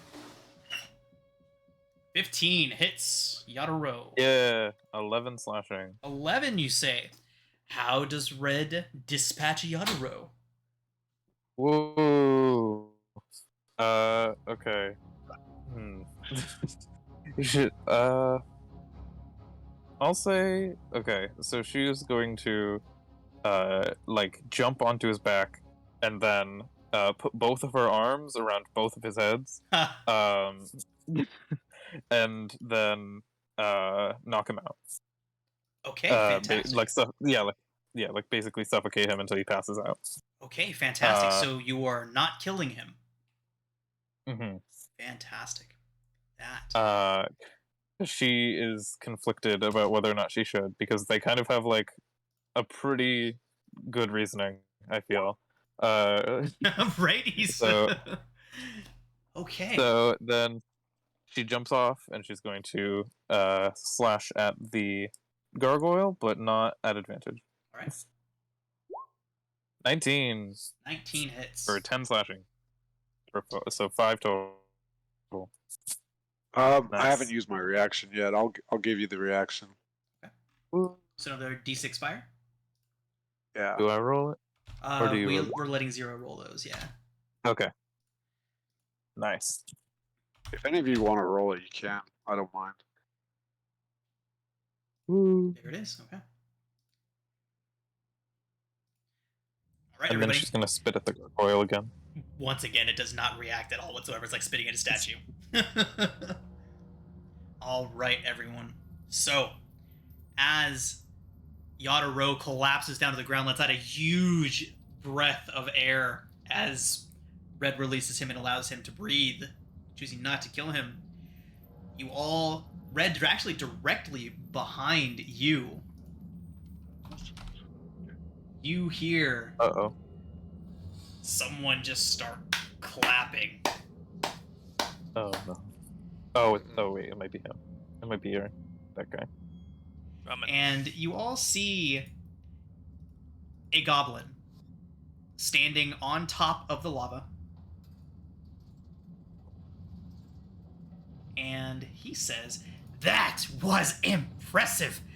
And he shouts, "Stand down!" And in mid-swipe, both gargoyles stop, becoming essentially just statues.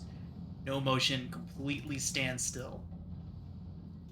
As the goblin that is standing on the lava says, "Well, it seems Drummond has some more powerful friends than we expected. You know, maybe we can make this easy on all of us. I would hate to have to call in the backup." And he points up. There is at least a dozen gargoyles perched on various points throughout the entire upper area watching. Likely having converged on the point during the fight. There are a lot of them up there, and they are all very just silently, stilly looking down towards you all. Goblin says, "How very rude of me. My name is Doruk. I represent the fine people at Draask in this neighborhood. I appreciate you not killing Yadaro there. He's one of our best enforcers, and I must say I am impressed at how quickly you all took him down. So, are we in a deal-making mood, or," he looks up again, "are we in a dying mood?" I'm up for making deals. She says this as she's like carving her name into the back of this guy's back. He twitches a bit. I would be okay with deal making as well. I mean, honestly, he said it was either payment or blood, and Drummond didn't have any payment, so we just did what he asked.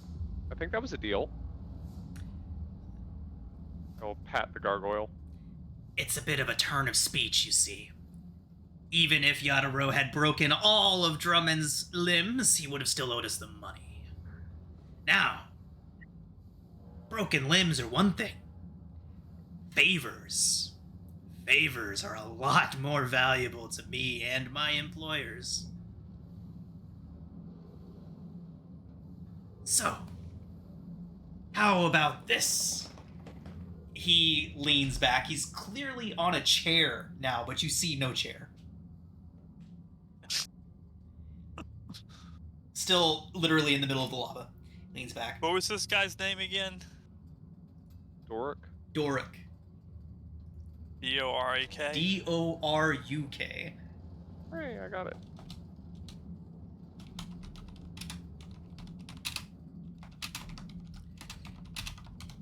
Not me typing down the name I just made up so that I can remember it.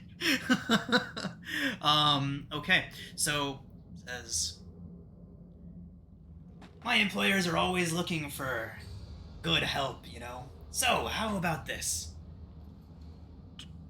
We call Drummond's debt square." And he looks back towards Stoke and Tresca. "His employees can continue to work. And all that we need is an agreement from the 6 of you. So useful you've turned out to be, proven yourselves so mighty. A simple favor for Draask, to be called up at a later date. Nothing too extreme, of course, nothing that could, prove to be outside of your talents. But, in exchange for you agreeing to do a simple favor for us at an indeterminate time in the future, we'll clear Draask's debts, and he will not be bothered again." Drummond, get out here. Can't we just give him one of Drummond's arms and be done with this? No, it sounds like you would still owe the money even if he, took an arm. I mean, I think that he sounds like he means it. I'm just concerned that I don't want to do anything illegal for them. Oh, no, nothing illegal. Oh, okay. Yuji would lean into Dimitri. He's lying. They're absolutely going to ask us to do illegal stuff. But he just said that he wouldn't. Yeah. No, he's lying. Drummond, get out here. You see the greasy top of Drummond's head poke around the door. Right over here. How much does Drummond owe? Did we ever determine that? A lot. Wow. Doric, you see him. You see him. He has something in his hand. You don't see anything, but you see him very, very obviously reach over and pick something up. He uses his finger to flip through some pages. It says, Drummond borrowed from Draask 972 gold pieces. That is quite a lot. He owes back a heck of a lot more. Drummond owes 1,972 gold pieces. Drummond, That's fair. this fine gentleman here wants us to agree to do a favor for him to clear your debt. He's like doing the thing where he's like holding on to the door with both hands, and he just has his head sticking out, so you can just see his head and his hands on the door.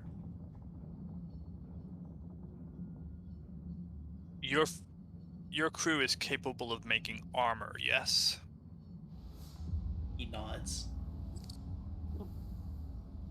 Dimitri, Mhm. what kind of armor do you want? I mean, I've always had my eye on plate mail, but you know, that it's a little too out of my price range right now. Something to grow into.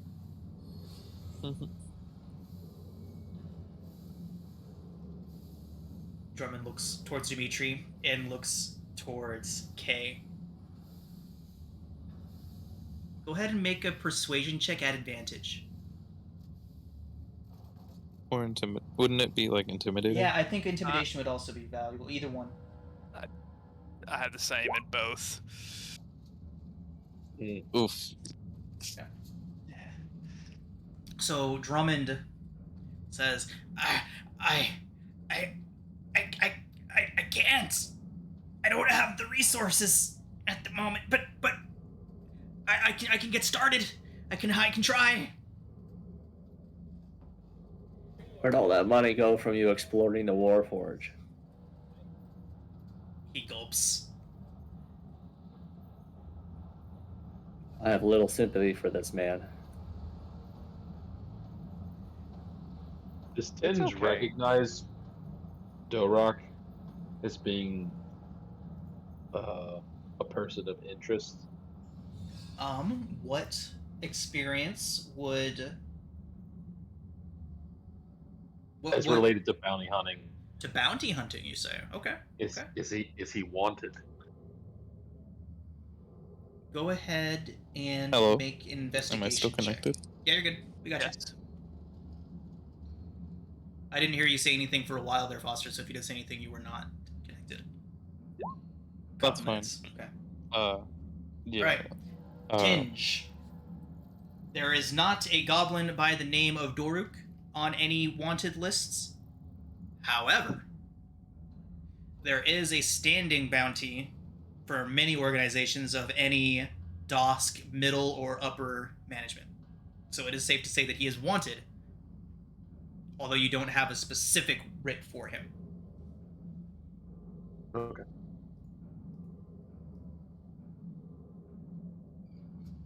I just wanted to note the wasted double net 20s was for I was just Oh. seeing if like Red was going to be able to tell that he was lying when Oh, when, Yuji when he said it nothing wasn't illegal. actually like no when he that Yeah, 100%. 100%. Yeah. Yeah, you will 100% be guaranteed to be asked to do something shady.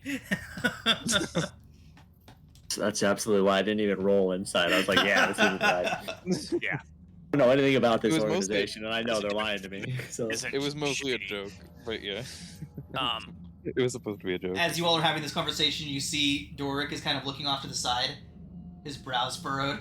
You see him like talking to somebody off screen. You see him talking to somebody. He's muted himself somehow and he's talking, and then you just see him go, make an exasperated note, and then make a gesture where he just draws his thumb across his throat like a...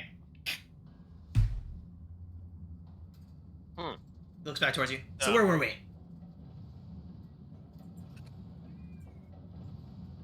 Give us a moment, if you don't mind. Sure. All right. Huddle up, crew. Yep. Would Huddle up. Yuji Huddle see who he was talking to? It's all that, no.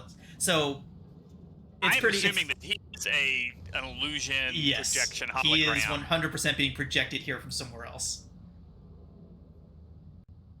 The bastard is just not winning any favors. So, No. he seems nice enough. I don't think we're going to be asked to do anything illegal. So, really, this probably is could be another opportunity for us to find work. I mean, I don't hear a lot of good things about Draask, but I mean, you can't believe everything you hear. Well, Yes, you can. I think Absolutely. we are 100% going to be asked to do something illegal. However, I do agree that it is good work, probably. So I would still be okay with it. Because, like, obviously, I don't think for a good amount of us, it wouldn't be the first time we do something illegal, but, you know. Really? I'm okay with it, but for reasons that I'm not going to say until we're back in the Clifftop Adventurers Guild headquarters. There's no non-compete agreement or something that we need to be concerned about with the Adventurers Guild. Like, they won't be upset with us for making an arrangement with Draask. Like, I'm sure they'd probably find out, wouldn't they? As long as it's not something like that we get asked to do that's against the interest of the Clifftop Guild. Exactly. I would think so. And essentially, like, the Clifftops Guild doesn't exactly have like a list of laws, right? It's a loose organization of adventurers that kind of band together mostly for the camaraderie and the support of being able to have like a group of people that you can trust, right? So, as long with an organization like Clifftop, as long as you don't, like Kay said, don't do anything that is directly opposing to their interests, or in the case of Clifftop, do anything that can make Clifftop look like, for lack of a better term, bad guys. So in other words, don't get caught. And Right. don't show off our clifftop badges or whatever. Right. So, like, just I did hide a those good and we'll be rings. fine. As long as people don't immediately recognize us as Clifftop when they see us, we'll be fine. Right. Like, don't be So- swinging around the Clifftop banner with your Clifftop badges and your Clifftop cloaks on while you go commit crime. Even if all this gets us is like a good steep discount on a set of plate for our armorer here, Dimitri, I think this could be worth it. Okay. I mean, I'm concerned. I just want to get Drummond out of trouble. I mean, he's the first one to do the right thing down here, and we need him to have the chance to show that it's the right thing to do and the most effective thing to do. I And then agree. all the other Warforged will come over to him. I agree with that as well. And I'm in favor of agreeing to a favor. I mean, what's the worst that can happen? They ask us to do something and we say no, and then we've made an enemy of Draask, which we are on the verge of doing anyway. So, Yeah, there you go. See? That's not too bad. yeah, what's the worst that can happen? Famous last words. Okay, Yeah, Mr. Dora. I'd also be pretty interested in getting armor at some point. I feel like a good amount of us still need better armor. Oh yeah, but getting an armorer in better armor, I think, could be good for all of us. What do you think, Zero? Anything that gets me a little more coin. I like simple motivations. Yuji? I think Yuji would disapprove initially, but would relent in that saving him from this group is worth it. Hinge?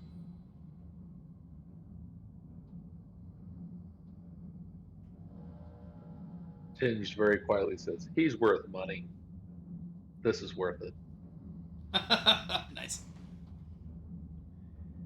Okay, Mr. Doric. We got a deal.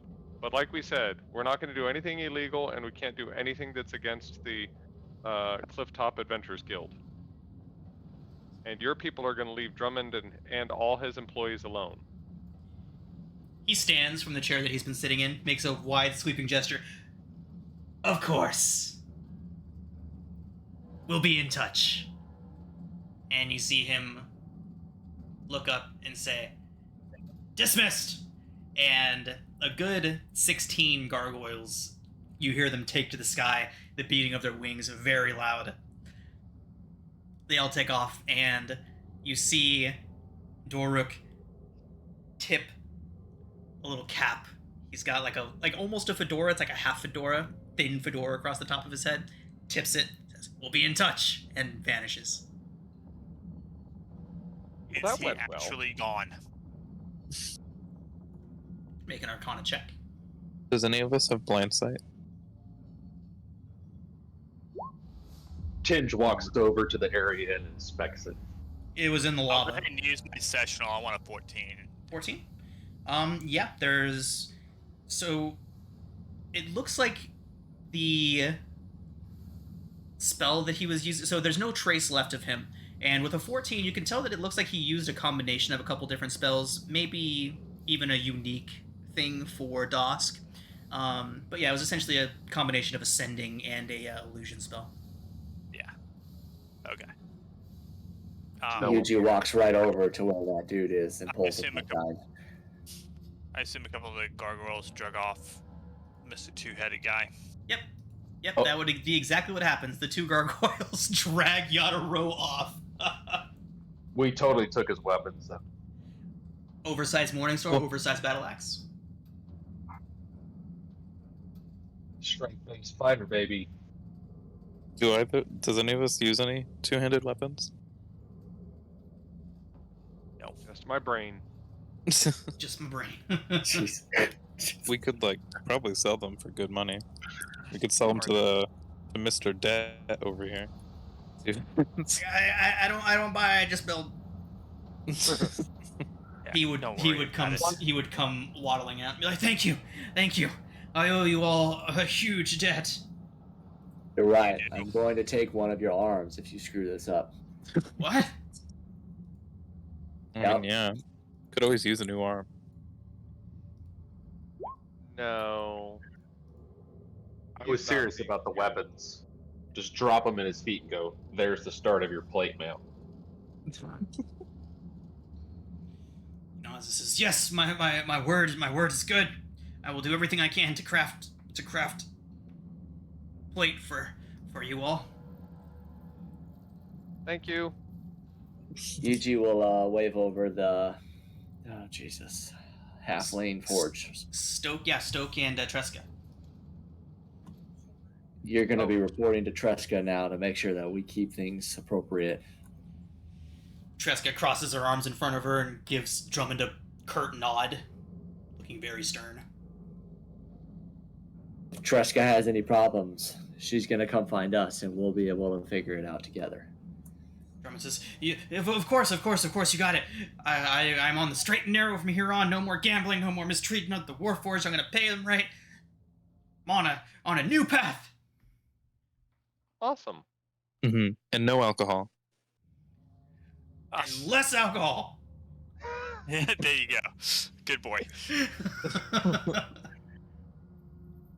Well, you seem like you're very nervous or scared, and I can understand. You've been through, a lot right now, but He's had a day. don't make bad choices. If you find yourself in trouble like that again, like Yuji said, Tresca knows how to get in touch with us, and I can't say that we have money to give you or anything like that, but we'll help you make better choices. I'll put my hand on his shoulder comfortingly. He flinches. Like Yuji's just dying on the inside listening to this. I will pull him in for a hug. he smells pretty bad. I'll close my helmet.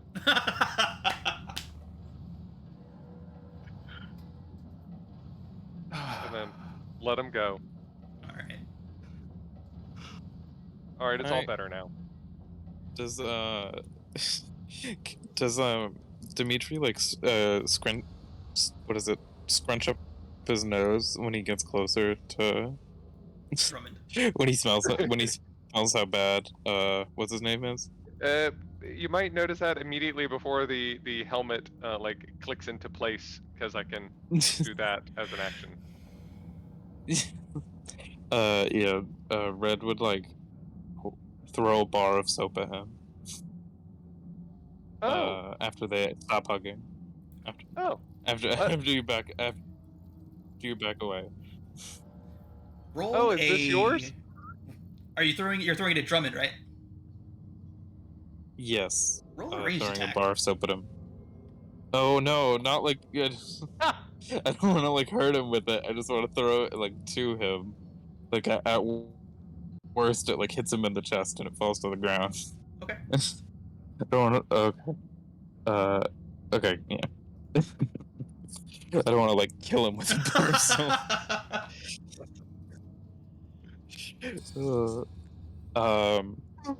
Yeah. Don't know about y'all. Could use a bit of lodgings.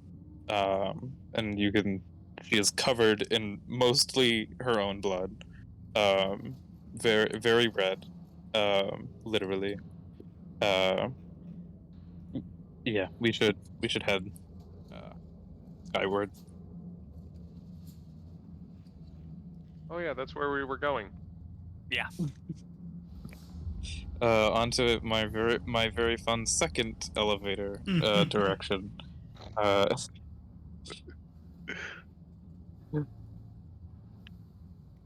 I'm sure this one's much better. Yes. So, Red, do you want to describe your second lift to us? Yes. So instead of going the way that we came, we start heading in the opposite direction, down a different street, and then we cut through a bar. Red says her hellos to the bartender, and then they walk out the back door. And then in the back there was another elevator. This one, well, the first one was like mostly constructed of like stern metals that are like kind of worn and stuff. Stern metals, wires and stuff holding it up and pulling it up. This one is wood and rope. Nice. She's like, there it is. I love this baby. This is my first elevator. Actually, the first one I've ever made. So here we go. It hops on in. Is this one intended to go up? Yeah. Obviously. Yeah. There's just stone floor beneath it. I love this. And yeah. It's functioned before today, right? Yeah, it's worked for like 12 years. Oh. I only used it like 5 times. But, you know what they say? They don't make them like they used to. All right. So as you all board this rickety elevator, Red, roll 2 D100s for me, please. Oh no. No. See how many feet it gets up before it collapses. No. Okay. There's one. Okay. Okay. Okay. All right. So it creaks and it moans, but it does get you up into the into the middle wards, where I'm assuming a contraption like this would be about as far as it would go. I doubt this thing would go up to the upper wards, right, Red? Yeah. Okay. She wouldn't have. Yeah. No. Didn't start getting Kinda stand out a bit up risky there. with it until didn't start getting risky with it until recently. Okay, so yeah. So you all get up and out of the cogs, rising up through the lower wards, light beginning to make its way back in, and eventually you do find yourselves in the fresh air and the relative sunlight of the middle wards. How much is a Sky Uber A sky from Uber, yeah, a Middle sky coach. Dura to Upper Dura? I believe I looked that up the other day. I have it in my book. My book's in the other. Okay. What are they? Wait, couldn't is it imagine actually it- called a Sky Uber? Yes, a sky No, coach. That's Sky what coach. they call it. The Sky Coach. It's called a sky Oh. coach. Yeah. Scuba. What does it look like? There are different ones. Some of Yeah, them very look like a gondola. boat flying through the air. Some of them look like a glass pumpkin. Some, I mean, Yeah, because Sharn is built on one of those manifest zones to the realm of air, Yep. things are very in tune with air, and that's why you can have those very, very cheaply made featherfall tokens and all that other stuff. That that's why they have the lifts that can go up and down so readily. Everything is Mhm. tied to air. That's actually why the elevators work. That is accurate. Only That is reason actually a for thing. elevators. Like, the only, yeah, anywhere else, all of her elevators obviously would have fallen apart. The Okay. prolific amount of duct tape. so we'll just say it's just 2 silver to hire a sky coach from the middle to the upper wards. yeah. It wouldn't be very I expensive. will head to the nearest Sky Coach, hailing. Yeah. So yeah, Spot kind of like and- taxi zones. There would be designated areas along that you can wait for one to show up. Now, as you approach one of these, and there's a small line in front of you, maybe 2 or 3 people in front of you. A sky coach rolls in. It essentially just looks like a carriage with a flat boat-like bottom and some stabilizing fins along the side of it. You can see that they all look a little different. Some of them look no more than floating boxes moving around, obviously enchanted to fly as they do. But as you wait, a common street rat scampers onto a railing alongside one of you. We'll say that it scampers up right alongside Dimitri. Like an Scampers up actual alongside- rat. Like an actual rat. A common Okay. street rat. A regular old rat. Scampers up onto the railing, stands right up in front of you, Dimitri. Looks you up and down, and then stands up onto its hind legs and peers up at you. Oh well, hello there. Kind of tilts its head, and after a brief moment, its mouth drops open, and it says, in common, "Your aid of Chandra Thane was appreciated." Its mouth is just open and the words are coming out. "If you need a favor from her new family, whisper it to the wind, and we will find you." The rat turns and jumps off the ledge. Oh. That's Well, that was unexpected.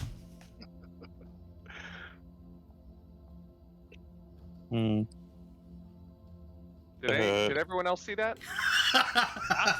Always a good question. I saw it. Red's gonna take her. She You has all a pet definitely mouse. She's gonna- heard it. The voice was loud, deep, and authoritative. Red's gonna like pull her pet mouse out of her pocket and start petting it after seeing that rat commit suicide. Oh, if anyone that would have looked over would have seen it land on a sky coach that was passing by. It was, yeah. Oh, It totally did that on purpose. It didn't just unalive itself. Wait, who sent you? It totally just pulled it totally just pulled like an Obi-Wan or an Anakin, where it jumped and then it just knew a sky coach was flying past it. I am assuming that Ratman. Kay would know of House Harkonnen.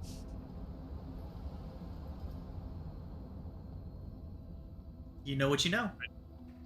Between growing up in Sharn and being a former Dark Lantern, I think her new family, and I give some air quotes, would be House Tarkanan, which is Is that the fake house of Aberrant?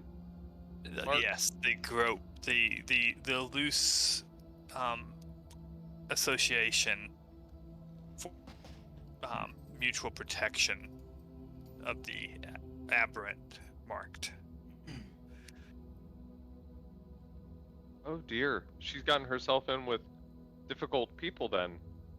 There. They're, What's wrong with it's wrong not with that their- house? It's not their fault they're marked. No, but the marks, you know what they do to people. I mean, what they say, if it's same What thing they if you s- have two people from two different houses having a child together, they'll pass along an aberrant dragon mark and it drives people insane. They're dangerous. Oh, that's not sure about that.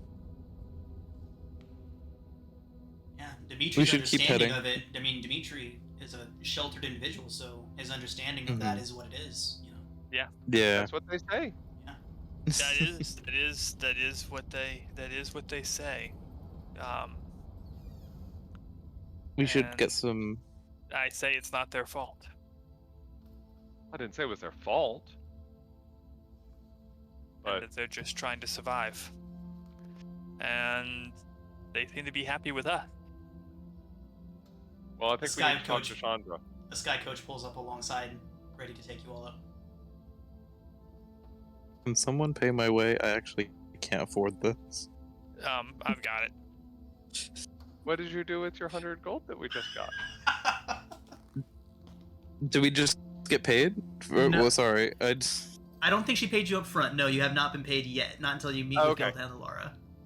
Okay, strike that. Let me erase that. Yeah. Mike. we're- I- after. I will pay for our Sky Coach Thank you. as close to the Clifftop Adventurers Guild headquarters as it They can get take us. you straight to the guild hall. Awesome. So, we're gonna go a little bit while longer, if that's okay with everyone. Our Okay. session lengths are between 3 and 3.5 hours, so we'll probably bump up a little bit closer to the half-hour mark, if that's okay. If anyone is in a rush, we can call it now. No I'm good. rush. Fantastic. Okay, so as your Sky Coach takes you up through the towers, full daylight now shining down on all of you. It is still the middle of the day. Probably closing in on early evening at this point, maybe 4 or 5 in the evening. The sun is still shining bright. Shadows elongating across the city as you go up. And the Sky Coach deposits you all directly in front of your guild hall, where Guild Handler Lara, the pale shifter who had given you all your mission, is waiting for you beneath the arches of the Clifftop Guild Hall. She leans casually against the stone walls. She flicks away a toothpick as she saunters over to meet you, a look of complete concern over all of you, like, what the hell happened? This was supposed to be just a courier job. There was some sky turbulence. Dimitri will wave enthusiastically. She gives you a brief nod. She says, oh, well, I hope you have the client's idol. Absolutely, right? Finch, didn't you have it? 0? Someone Yeah, had it. Yeah, I got it. So she grins, baring her fangs. Wonderful. Speaking of which, there's someone you should meet. Laura beckons you into the guild hall and leads you all through a maze of stone corridors. The walkways are flanked by statues of previous guild heroes. There's Shekal Koronor, the guild's founder, plus the likes of Kalan Harwent, Rayla Farkove, Mira Dread, and way more statues of the heroes of Clifftop, flanking you all as you go. Before long, your guild handler has led you to a well-appointed sitting room decorated in oak. A middle-aged human man is seated in one of the plush chairs. He appears well-to-do, with a well-maintained mustache and academic robes. Scratching away in a notebook with an ink pen at an almost feverish pace as you all enter in. Lara clears her throat when the man doesn't immediately notice you all. And she makes introductions, gesturing towards each of you, introducing you all by the name that you gave her when you first met. His attention is finally drawn from his writing, as Lara says, "This is Provost Nigel Farius. He's our client in this little endeavor, and hopefully for many more days to come. It's my hope that the group of us will all have a very, very fruitful relationship." The old man looks up. Says, Oh, yes! You have it then, the idol. Of Zero? course. Yep. Wonderful, wonderful. Do you all know what this will do? It is a More or less. compass. It will let you know where the plane of Or Zero. Fernia. His jaw Fernia drops, is. his eyes go wide. He's like, exactly! Precisely! By the gods above! This is wonderful. You have found not only adventurous sorts, but also intellectuals, Lara. I am very, very impressed. Why There are you many needing of us to out track Fernia? Well, you see, my research regards the outer planes. I am working on a thesis, if you will. I will call it the Convergence Manifesto. He closes. Oh, like Manifest Zone? I never thought about that, but I suppose you could link the two, yes?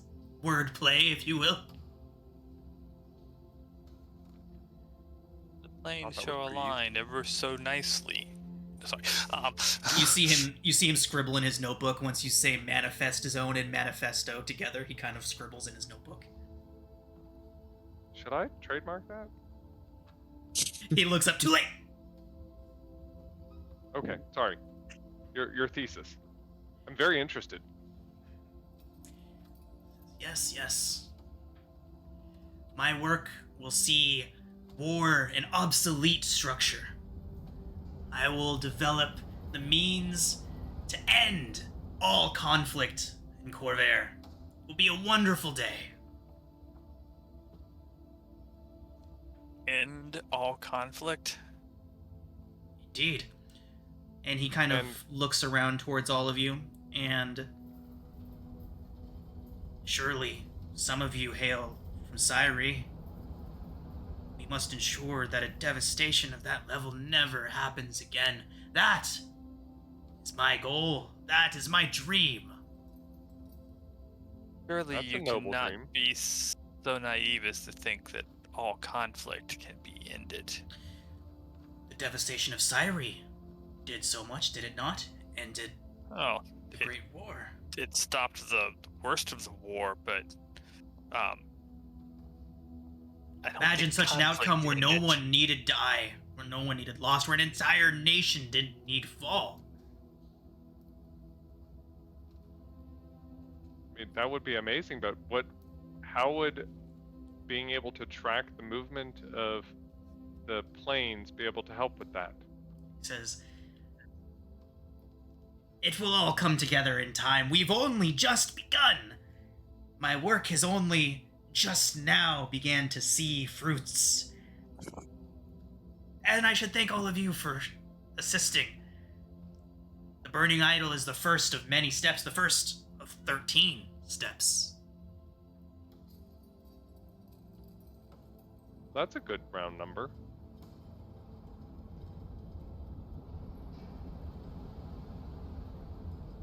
What are the Are other you- 12?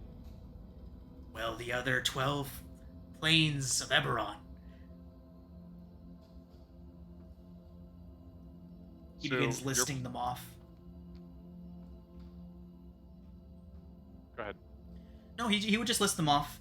Donvi, Okay. Irion, Baitor, so on. Do you plan to craft one of these for each moon? It says, there will be different means to tracking and harnessing the power of each plane, The Burning Idol was yet one. I'm working on another one that focuses on Irian. Well, and the moons aren't the planes; they're just kind of linked to them. Mm-hmm. So, But he they have the says- same names, don't they? No, they do not. So he is Okay. focusing on the planes, not the moons. Okay. So Gotcha. that is Sorry. the main focus of what he's trying to do here. But yeah. So, So I would say to him, you have a way to track Dalcor?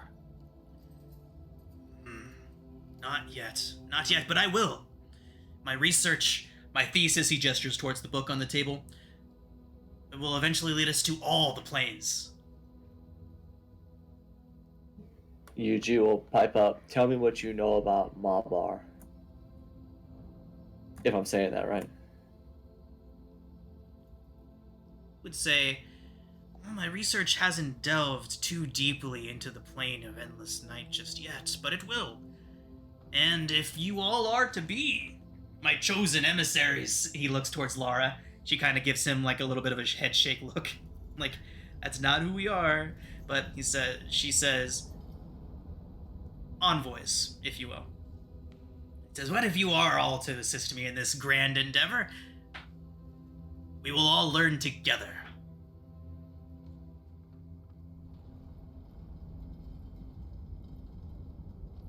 Well, I'm always one to learn. This has been a very eventful day. I haven't had an eventful day like this in my entire life. Says, well, here's to many more. And he lifts a glass. Anyone standing near the desk where he's at would see that his book is open, lying open to a page. And it says, for too long, my theories have been dismissed. There are no barriers, no limits. I will prove my thesis once and for all. The sea of fire can be channeled for the betterment of all nations. And as he sees whoever is reading that, he would close it. He said, it's not ready yet, but it will be soon. And he raises a glass. To the Convergence Manifesto. The Convergence Manifesto. Well, is there another glass? There is a glass for everybody. Sure. Totally take it. All right. Infinite Mario Kart. So, Yuji, with a very concerned look, would pass on the drink. right. Kinge just stares into the glass. As you do. As you do, indeed. So, with that, Guild Handler Lara ushers you all out of the room and says he's a strange one, but he's going to be very good business for the for the guild. I think he's insane. Oh, very much so. But his money's good, and his intentions seem noble, although odd. But anyways, our simple courier job turned out to be quite a bit more than that, didn't it? So I believe some extra compensation is in order. Ooh. It says here is the agreed upon 100 gold for each of you, and another 20 for your efforts. That's mighty Yeah. generous. 20 each, right? 120 each. Okay. All right, everyone. And with that, we're going to go ahead and call it a session. So, Woohoo. They have lodgings here.